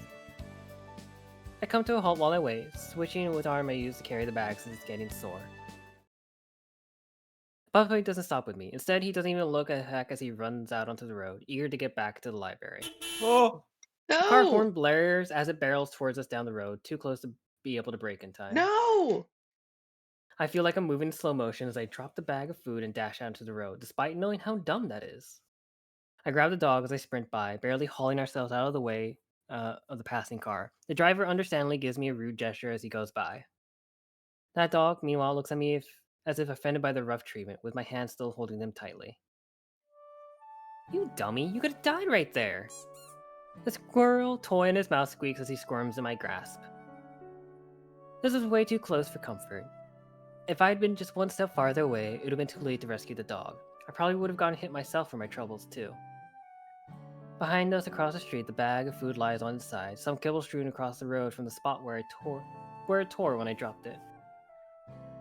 Whether the dog wants to run away stay with me is up to him, but I can't let him get himself hurt or worse. I only have one choice. I hoist the dog up and hold him with arm, just like the dog food bag that I go back and retrieve before we start walking again. He doesn't squirm as much as he did yesterday, which helps a lot, but still, by the time we make it back to the library, both my arms feel like they're ready to fall off. When I set the dog down, he strolls up to the library door as if nothing happened, waiting for me to let him in. I guess in his mind, maybe nothing did happen. He's got no clue how lucky he was. A long time ago, Julia said that sometimes your best is all you can do. That goes for puppies too. If I'd been born a city dog instead of a fox, I doubt I'd be much different either. Still, I have to think a miracle like any dog makes it to adulthood, especially strays like him. When it's finally time for my meeting, Julia helps me get set up on her computer and then lets me take it to my room. I thought the game was gonna betray us for a second. Oh no, that'd be like after the whole game and just like hitting you with that scene. Holy shit. I would cry. Yeah. I adjust the screen until I can see it properly, and then I wait. I open up Skype. Oh no. My not nervousness Skype. keeps building until I nearly jump when the call finally comes through. As the ringtone plays, I take a deep breath and then hit accept. A tiny person-shaped bubble on the notification dissolves, and for a second there's just a blank screen. Then a woman appears. When the image across comes into focus, she's squinting at the screen, probably waiting just like me. But then she smiles and waves as she's able to see me. Let's play this lady. Oh, wow.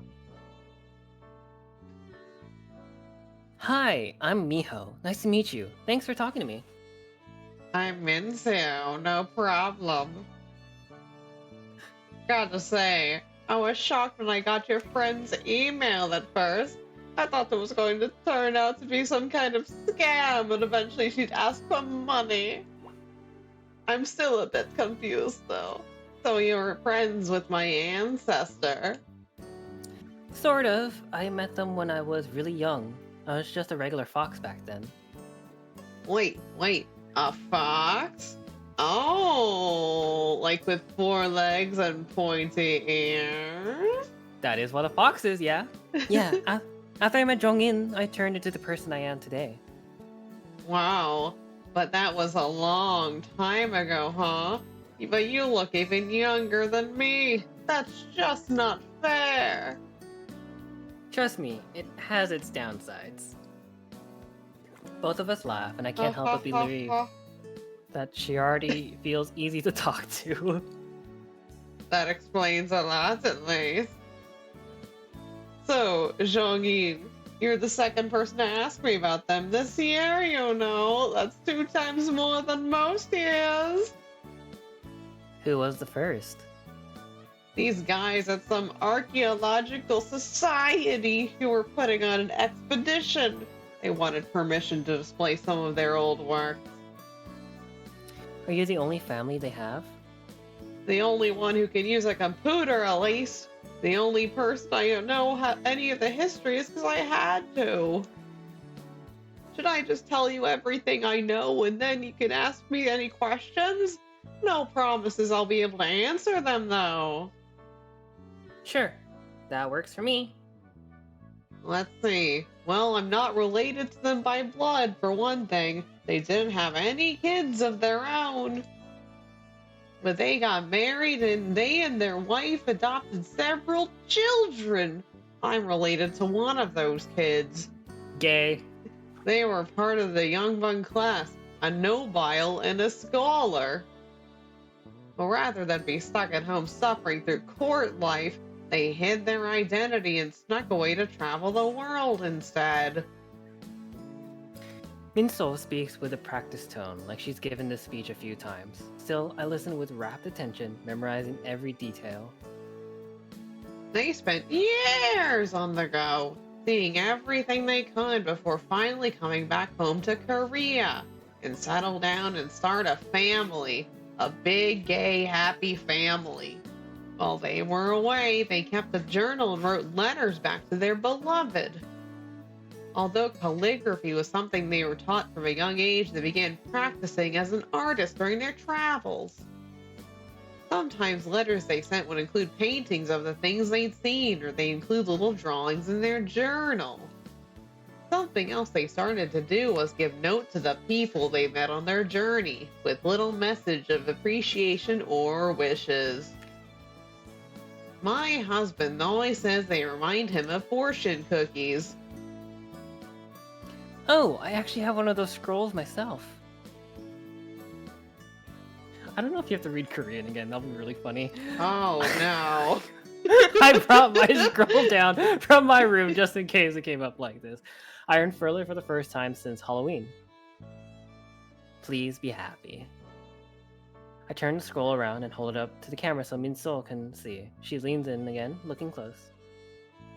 Oh man, I can't read that, Mio. I don't know Korean.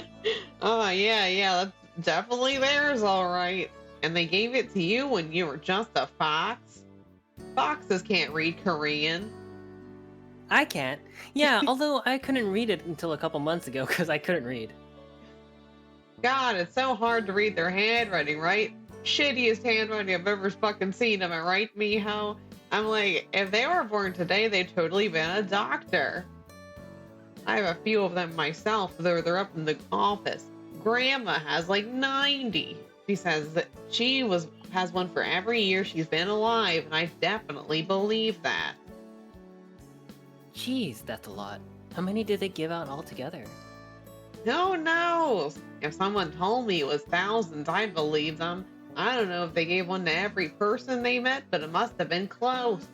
They really like the fortune cookies stuff, you know? Huh. I thought mine must be pretty rare. It's still special, however many they were. I'm sure most haven't lasted this long. Not everyone got a full scroll either. They just got a fortune cookie with nothing in it. It's kind of shitty, you know? But no, they're not some priceless artifacts that'll sell a ton of money or something. Otherwise, I'd be talking to you from my mansion by the beach. That's fine. I never sell mine anyway. It's way too important to me. Yeah, I figured sentimentality and shit. I'm sure it wasn't easy to keep it safe and in such good condition. That's for sure. We've been through a lot together. That's good. I'm sure that's what they would have wanted. For a while, Miss Soul tells me more about Jongin's adventures. Even though it's hard for me to picture some of the people and places involved, I still pay close attention. Then all of a sudden, Miss Soul's eyes go wide like she has some huge revelation. Wow. Oh, I'm an idiot. Hold on, I'll be right back. I have to show you.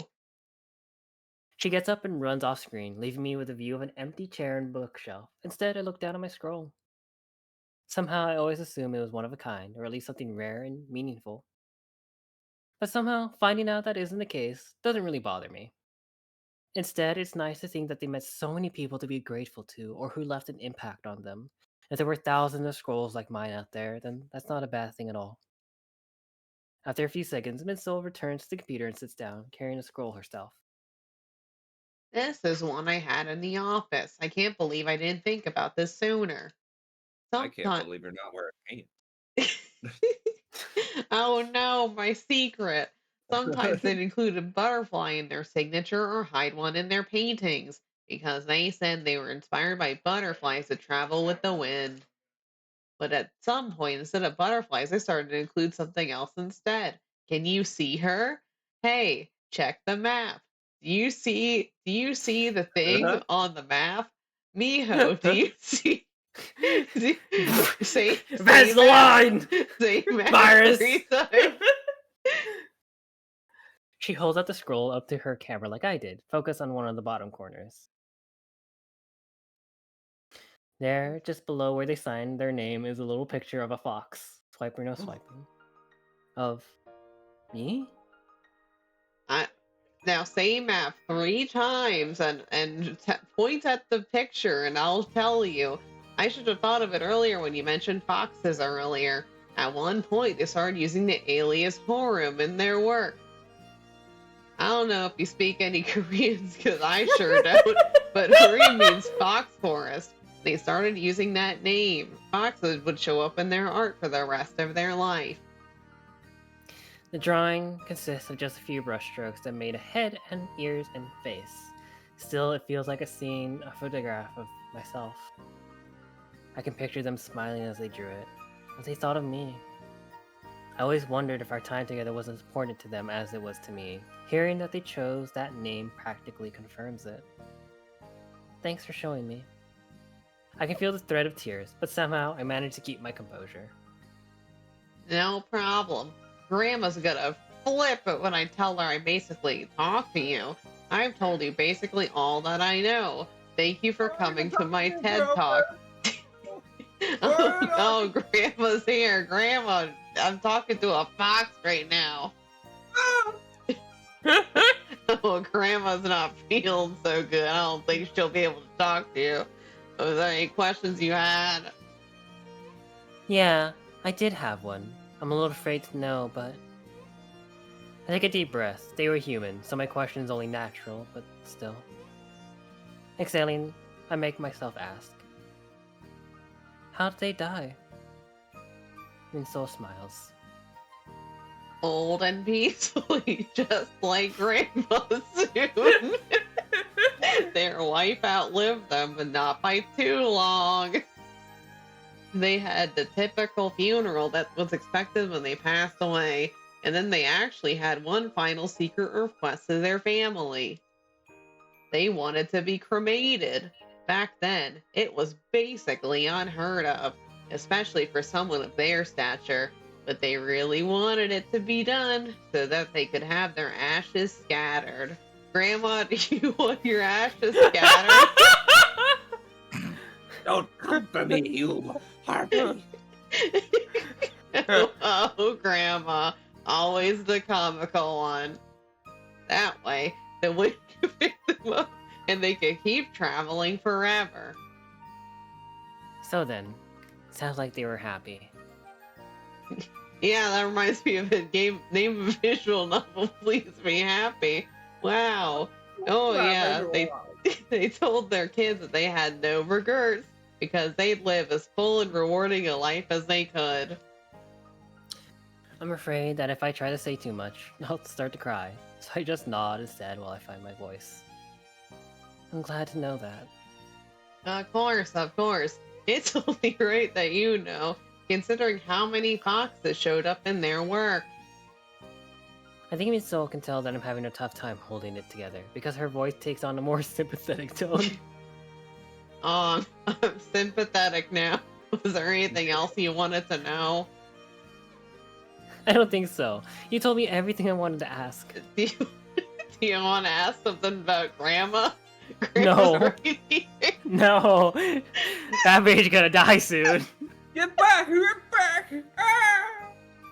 Oh no, Grandma's feeling feisty now. Looks like she's taking no questions.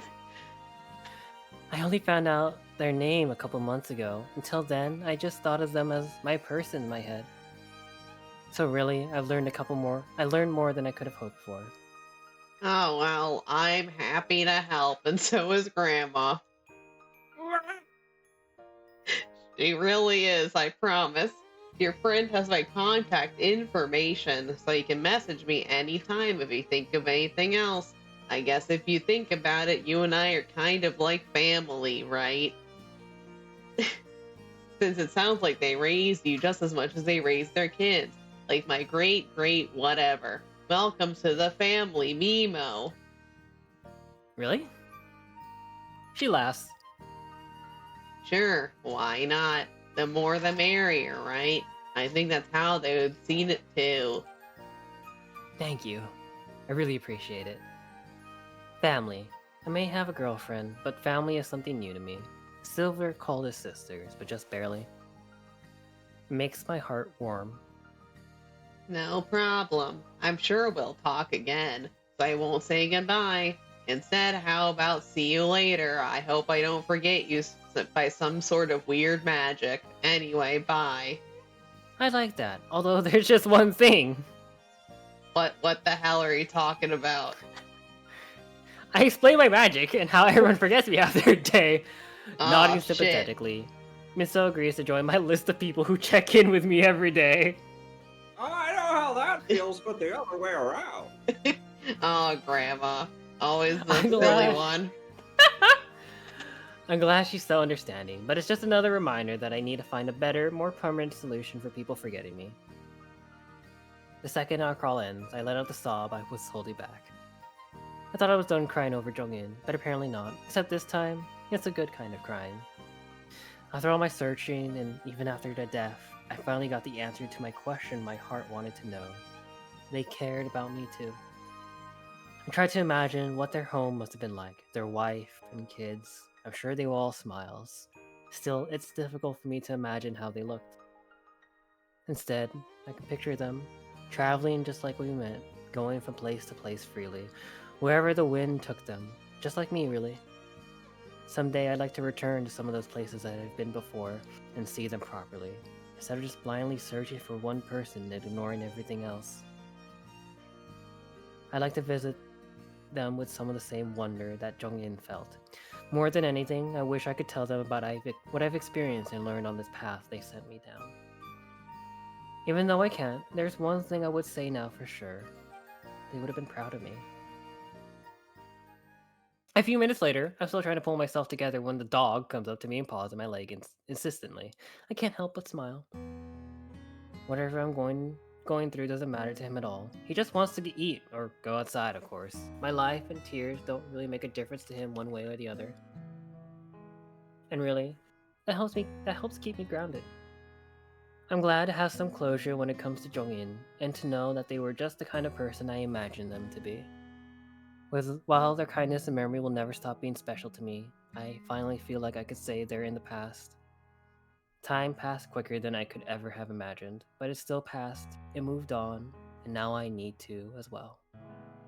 After wiping my eyes and blowing my nose, I stand up, and the dog spins in an excited circle as I reach for the door. He runs right into the kitchen, stopping right outside the cabinet where I stored his food. His nose quivers, and he huffs like a pig as he waits for me to catch up. Yeah. Didn't take you long to get used to this, did it? He barks at me, just a short single yap, but I can imagine him telling me to hurry up. Alright, give me a second. I grab a clean bowl from the cupboard and scoop out some dinner. As the kibble clatters into the dish, he excitedly prances about, getting his snout into the bowl before it's even on the floor. His tail wags as he chows down, inhaling half his meal without even chewing. I reach towards him, but he growls at me with a mouthful of dog food. Chill, I'm not taking it. I poured my own bowl if I wanted some. Besides, I don't think I could stand the taste anymore. Miho! Emo? Still, I keep my distance just so I don't spook him. Finally, after he's done, he leaves the kitchen and heads right back up towards my room. He's gotten comfortable here much faster than I did. I wonder if it feels like home yet. After taking yesterday off, I sit down in the library desk with the dog for the first time. He does his usual pacing and sniffing since this is the first time he's really explored this area. I keep an eye on him while I start on the day's task, but he just flops on the floor near my feet and dozes. Eventually, the first person who needs comes up to the desk carrying a couple books with them. Matcha? Golly, I like the. Oh my god! The sound of a new voice gets the puppy to stand up, and the lady across from me melts when she sees him. He's adorable. Can I pet him? Sure, random southern lady in New Zealand. It's not really up to me. If he doesn't want to be pet, he'll just walk away. The next person to show up does more or less the same thing, and the person after them too. As the day gets later, the library gets busier. At least half the people who come in ask to pet the dog. I'm pretty sure some of the help requests I get are just excuses to come see him. He handles it pretty well, though, even leaving my set to go explore and visit with folks himself. A little bit later, after lunchtime, the front door opens slowly. I look up from the forum I'm working on and see one of the last people I ever expected. Silver! She isn't wearing her mask, so I get a clear view of her face as she narrows her eyes at the name, but approaches me all the same. Miho. I haven't seen Silver since Halloween, after she gave me back my scroll and disappeared into the night. More than once, I thought about going up to Mount Victoria to look for her, but haven't. Felt like I should give her some space after last time. She stops at the desk standing across from me, surrounded by books and other guests, plus being in broad daylight, she looks a little bit out of place. A short bark from next to me startles her, and she blinks in surprise as the dog runs around the desk and stands at her feet and yap at her directly. A friend of yours, Hedgehog. Something like that. I found him at the park, and I've been taking care of him for a couple days. He's a dog in the true sense of the word, then. Oh my god. As far as I know. Yeah, you finally got it right. Her lips curl, but into a smile and not a sneer. Although she doesn't try to pet him, she looks down at the dog with some amusement. He stops barking and instead sniffs her furiously, looking between her and me like he's trying to figure something out. He seems happy. Like the name of the visual novel, Please Be Happy. You can read his aura? No, I don't need to, though. Deciding she's either boring or not a threat, the dog comes back to my side and lies down again, gnawing quietly at his chew toy. Silver looks back at me, and then her eyes narrow again. You're a bee. Oh yeah. I take off my necklace and hold it so she can see the cracks starting to appear. I started doing this a couple days ago. Keeping her distance, she inspects it warily in the palm of my hand where the bead itself sits. I can feel a faint pulse like a heartbeat, although it doesn't sync up with my own. So not much longer then. Right. Feels a little awkward to acknowledge, like I'm beating her in a race I didn't mean to participate in, but there's not any point in denying it either. I'm kind of scared of what's gonna happen next, to tell you the truth. Scared? Why? Only pathetic hedgehogs would be scared, Miho. Change, I guess. Wow. Chunho, Skyfox. Just digging the words summons visions of blue skies and rolling forests in my mind. The pulse in my palm quickens. Hey, I have a question. What do you think would happen if I broke it? Broke what? The bead. I hold my bead up closer, and then she takes an instinctive half step backwards. If I just crushed it or got rid of it instead of swallowing it, if that's even possible. The spindly the spindly breaks that cover the bead make it look like it could fall apart at any second, like even if a light wind could shatter it. I can only imagine what Silver must be thinking. She's probably shocked that I'm even asking, but she keeps any scorn she's feeling off her face, and she finally shrugs. I know not. Why would you even consider such a thing, though I have a guess. The magic within our fox bead is as much as part of us as our breath and blood. Perhaps there is no life without it, or perhaps we'd be no different than beasts. You mean you think I turned back into a fox? Maybe, maybe not. I couldn't say. I've never heard of anything in our sisters even trying. A lump forms in my throat that I force back down. I never thought of that. It makes sense though, huh? Since it was the bead that made me what I am. She jabs a finger in my face, hand hovering over my necklace. Shut up. Huh? Shut up. Huh? I'm speaking now. I only said it was possible. I doubt it would happen. Either way, how dare you? Your bead is but a means to an end. It may have given you a chance, but it was you who took it, hedgehog. Every step you've taken has been your own. It made you nothing but capable. Wow, that was encouraging. Silver holds her arm out, putting her shining bracelet into clear view. I'm not being encouraging. Yes, you are. I would never do that. Whoever or whatever you are now, you can never be a normal fox again, even if you were to take the form of one. Pathetic fox. Still, what power your bead does offer has ever been in your service. Should you choose to discard it, I fail to see that it wouldn't respect your final wish. Up close like this, I'm able to see Silver's bracelet clearly for the first time. The light makes it difficult, but not impossible. Although my bead is plain and round, nearly identical to the non-magical ones on my necklace, hers narrows at the middle and then widens again, like an hourglass. A few colorful bands run across it, almost too narrow to see. There's a red one, a blue one, and even a silver one. When I squint, I can even see a faint spring green one as well. There are others, but I can't see what they are before Silver shoves her hand back into her pockets, burying the light. Bury the light! Be within! I put my necklace back on. I've been waiting for that for a bit. Thanks, I feel a lot better hearing you say that. I wasn't trying to make you feel better, Miho. I was trying to say words.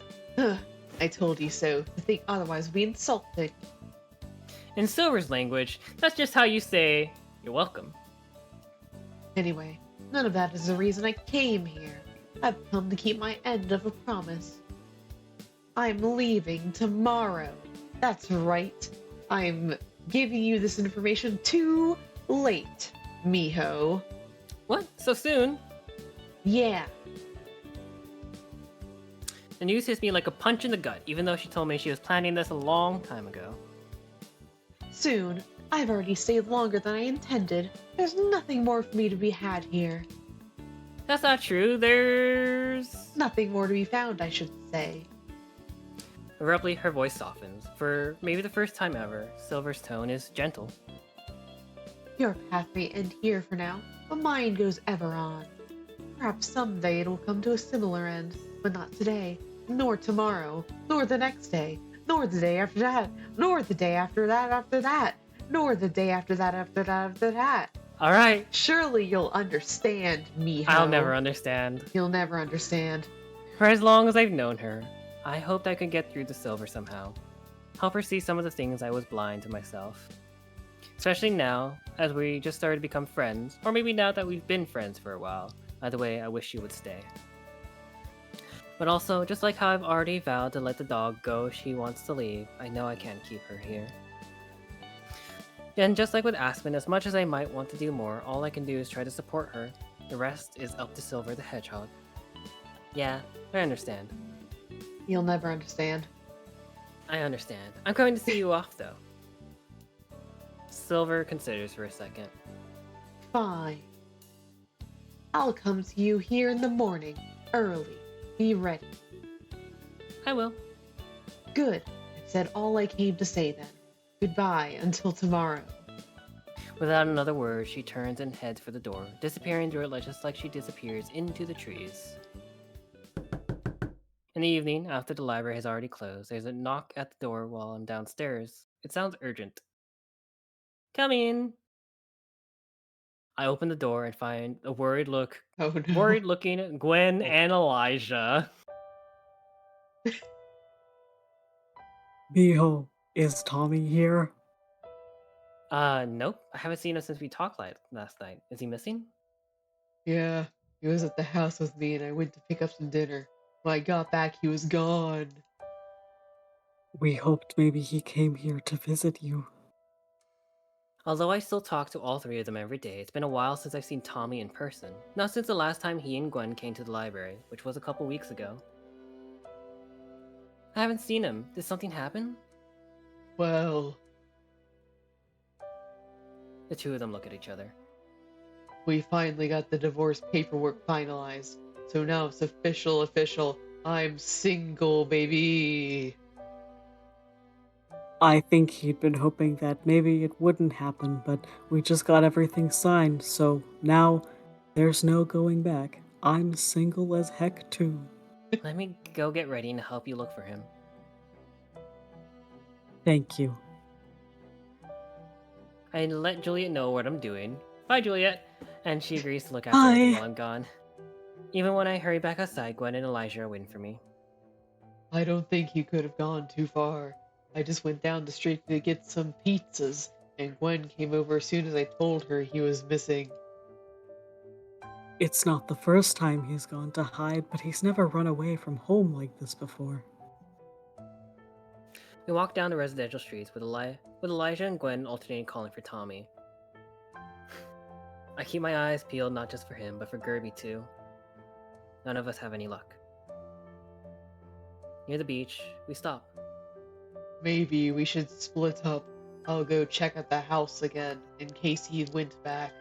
Gwen, maybe you could look around in town. Alright, what about Miho? I have an idea, actually. I'm gonna look around Mount Victoria. Okay, we all have our phones, so we can call if one of us finds him, and then we can meet back here, alright? Elijah and I both agree, and then we all go our separate ways. I head straight for the mountain and then veer off the path into the woods. For a while, it seemed like Tommy was coming to terms with everything that was happening in his life. Was the shock of the divorce going through really enough to make him run away from home like this? I followed the path that Tommy and I took when we came here a while ago, until I finally reached what I used to be my den. It's even worse shaped than last time I came here. Still, I'm not surprised to find Tommy sitting in the dirt that used to be its entrance, holding tightly onto Gerby. Me! There are tear stains around his eyes, and his clothes are filthy. Hey there, looking for bugs? He shakes his head. Your parents are looking for you, you know? They came to the library to see if you were there. They told me why you might have run away. Tommy shakes his head again, but more vigorously. I wasn't running away. I was chasing Gerby! The fabled wiggles in his arms. You know how Gerby can fly, right? But look, what happens now? Cautiously, Tommy stands up and sets Gerby on the ground. Immediately, Gerby starts to rise like into the air like a balloon, pulled up towards the sky. Tommy grabs him before he can get too high and hugs him into his chest again. Kirby's not doing that himself? The Fabled shakes his head, his eyes looking somewhat sad. No, it just started happening. First, he kept hitting the ceiling. Then, when Dad went to get dinner, he left the door open and Kirby blew outside. Then, I had to run to go catch him, and we ended up coming here. I was gonna go home, but I don't know what to do. As your tears start to sparkle in Tommy's eyes again, and he sniffles. Huh. It's good to know he didn't leave because of the news about his parents, but the change with Gerby is a mystery. Is it okay if you go meet up with your parents? I know they were pretty worried, and we could tell them about Gerby too. Okay, I'm not letting go of him, though. Never let go. I'll lead us back towards where I split up with Tommy's parents. As we do, I call Gwen first. Miho, tell me you found him. I did, yeah. We're heading to the beach now. Oh, thank God. I'll see you there soon. She disconnects, and I call Elijah next. Hello. Hey, I found Tommy, and we're gonna go to the meetup spot right now. You did? You're a lifesaver, Miho. Is he alright? Yeah, he's fine. He was just chasing after Gerby. Gerby? Huh. I should have figured that out. What do you mean? I will tell you guys about it in person. See you in a bit. We're the first ones to reach the shore. Tommy stands with his feet in the water, still clutching Gerby against his chest. She sniffles occasionally, but doesn't cry. Footsteps from behind us signal Gwen and Elijah's arrival. Tommy and I turn around, and both of his parents' eyes go wide. Wait, is that? Gerby? The two of them are looking right at the little Fabled. As Tommy realizes, his expression also changes to shock. Can you see him? Stunned, both of his parents nod. Gerby waves his flower arms, looking thrilled to finally be noticed. Well, Albie, the little guy looks just as I imagined. Something's wrong with Gerby. If I let go of him, he starts to blow away in the wind. I don't know what happened to him. Father, I am worried. Don't Is worry, that son. why you... Is that why you ran out, son? Yes, I had to catch him. With a small smile, Elijah steps forward and pats his son on the head. I heard something actually kind of interesting. I asked a lot of people from work if they had ever heard of Fabled like Gerby, and it turns out one of them had. He said that when he was young, he had a friend just like Gerby, his only friend.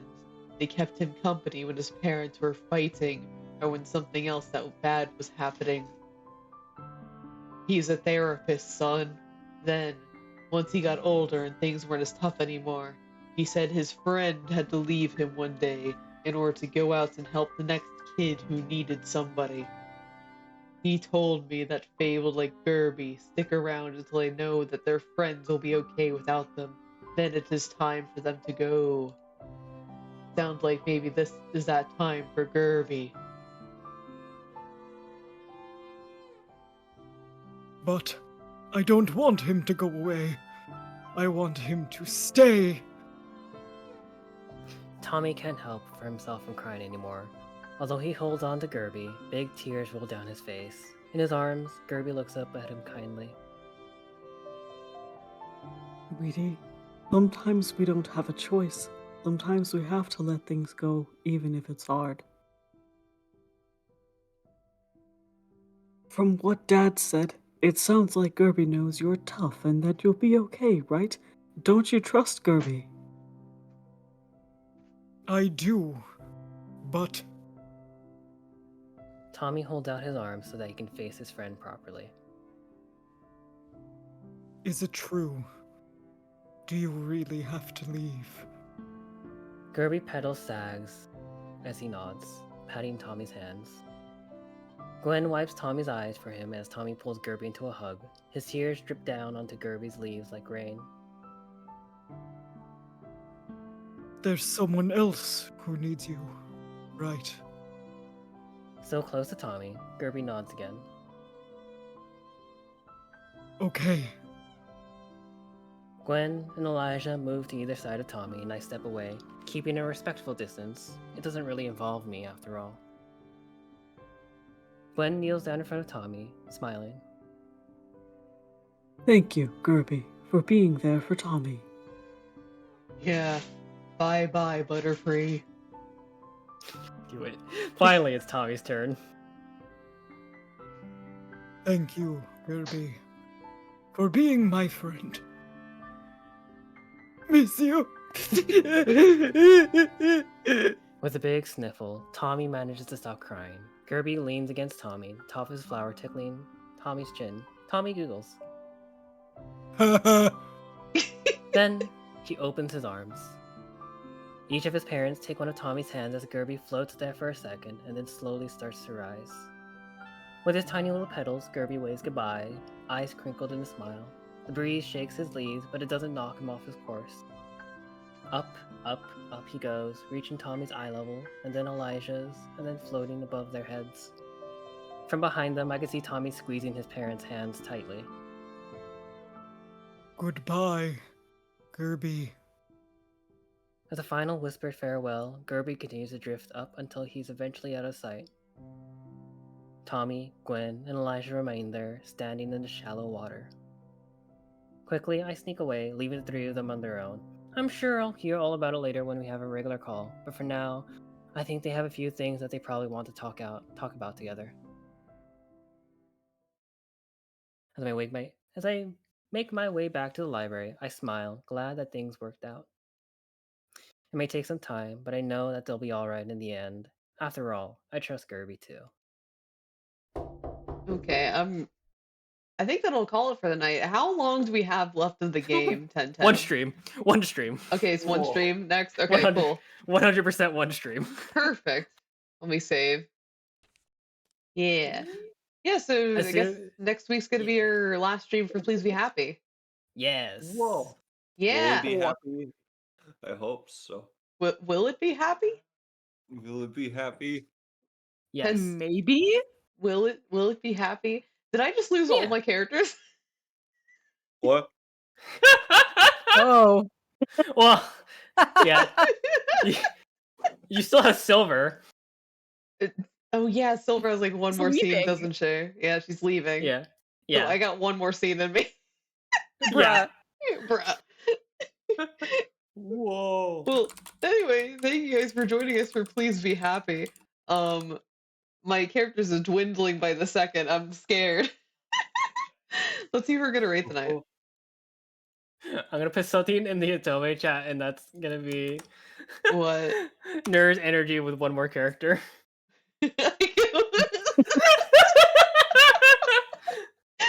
Perfect. Exactly. That's gonna be my mood for next week. How about today we are gonna raid Cassandra Tor and check these Minotaur VTuber. YouTuber who streams most days in a variety of ways. Yeah, he's streaming Metal Gear Solid right now. Metal Gear. Yeah, is that the series with Snake Eater? Yeah, the third game has Snake Eater. Yeah. Metal Gear. Yeah, I bet Soot's really happy right now. Yeah. But yeah, anyway, next week is going to be our last Please Be Happy stream. And then after that, we're going back to Cafe Enchanté. We're going back to another cafe. Yeah. Cafe. Yay. Cafe. I've got to start putting together the save file. Yep. Yep.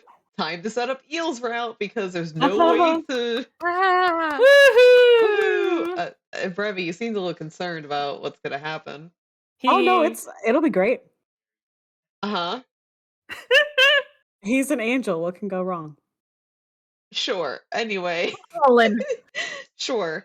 Oh, anyway, everyone say bye. We're gonna go say hi, Jack. Bye. Bye. Bye.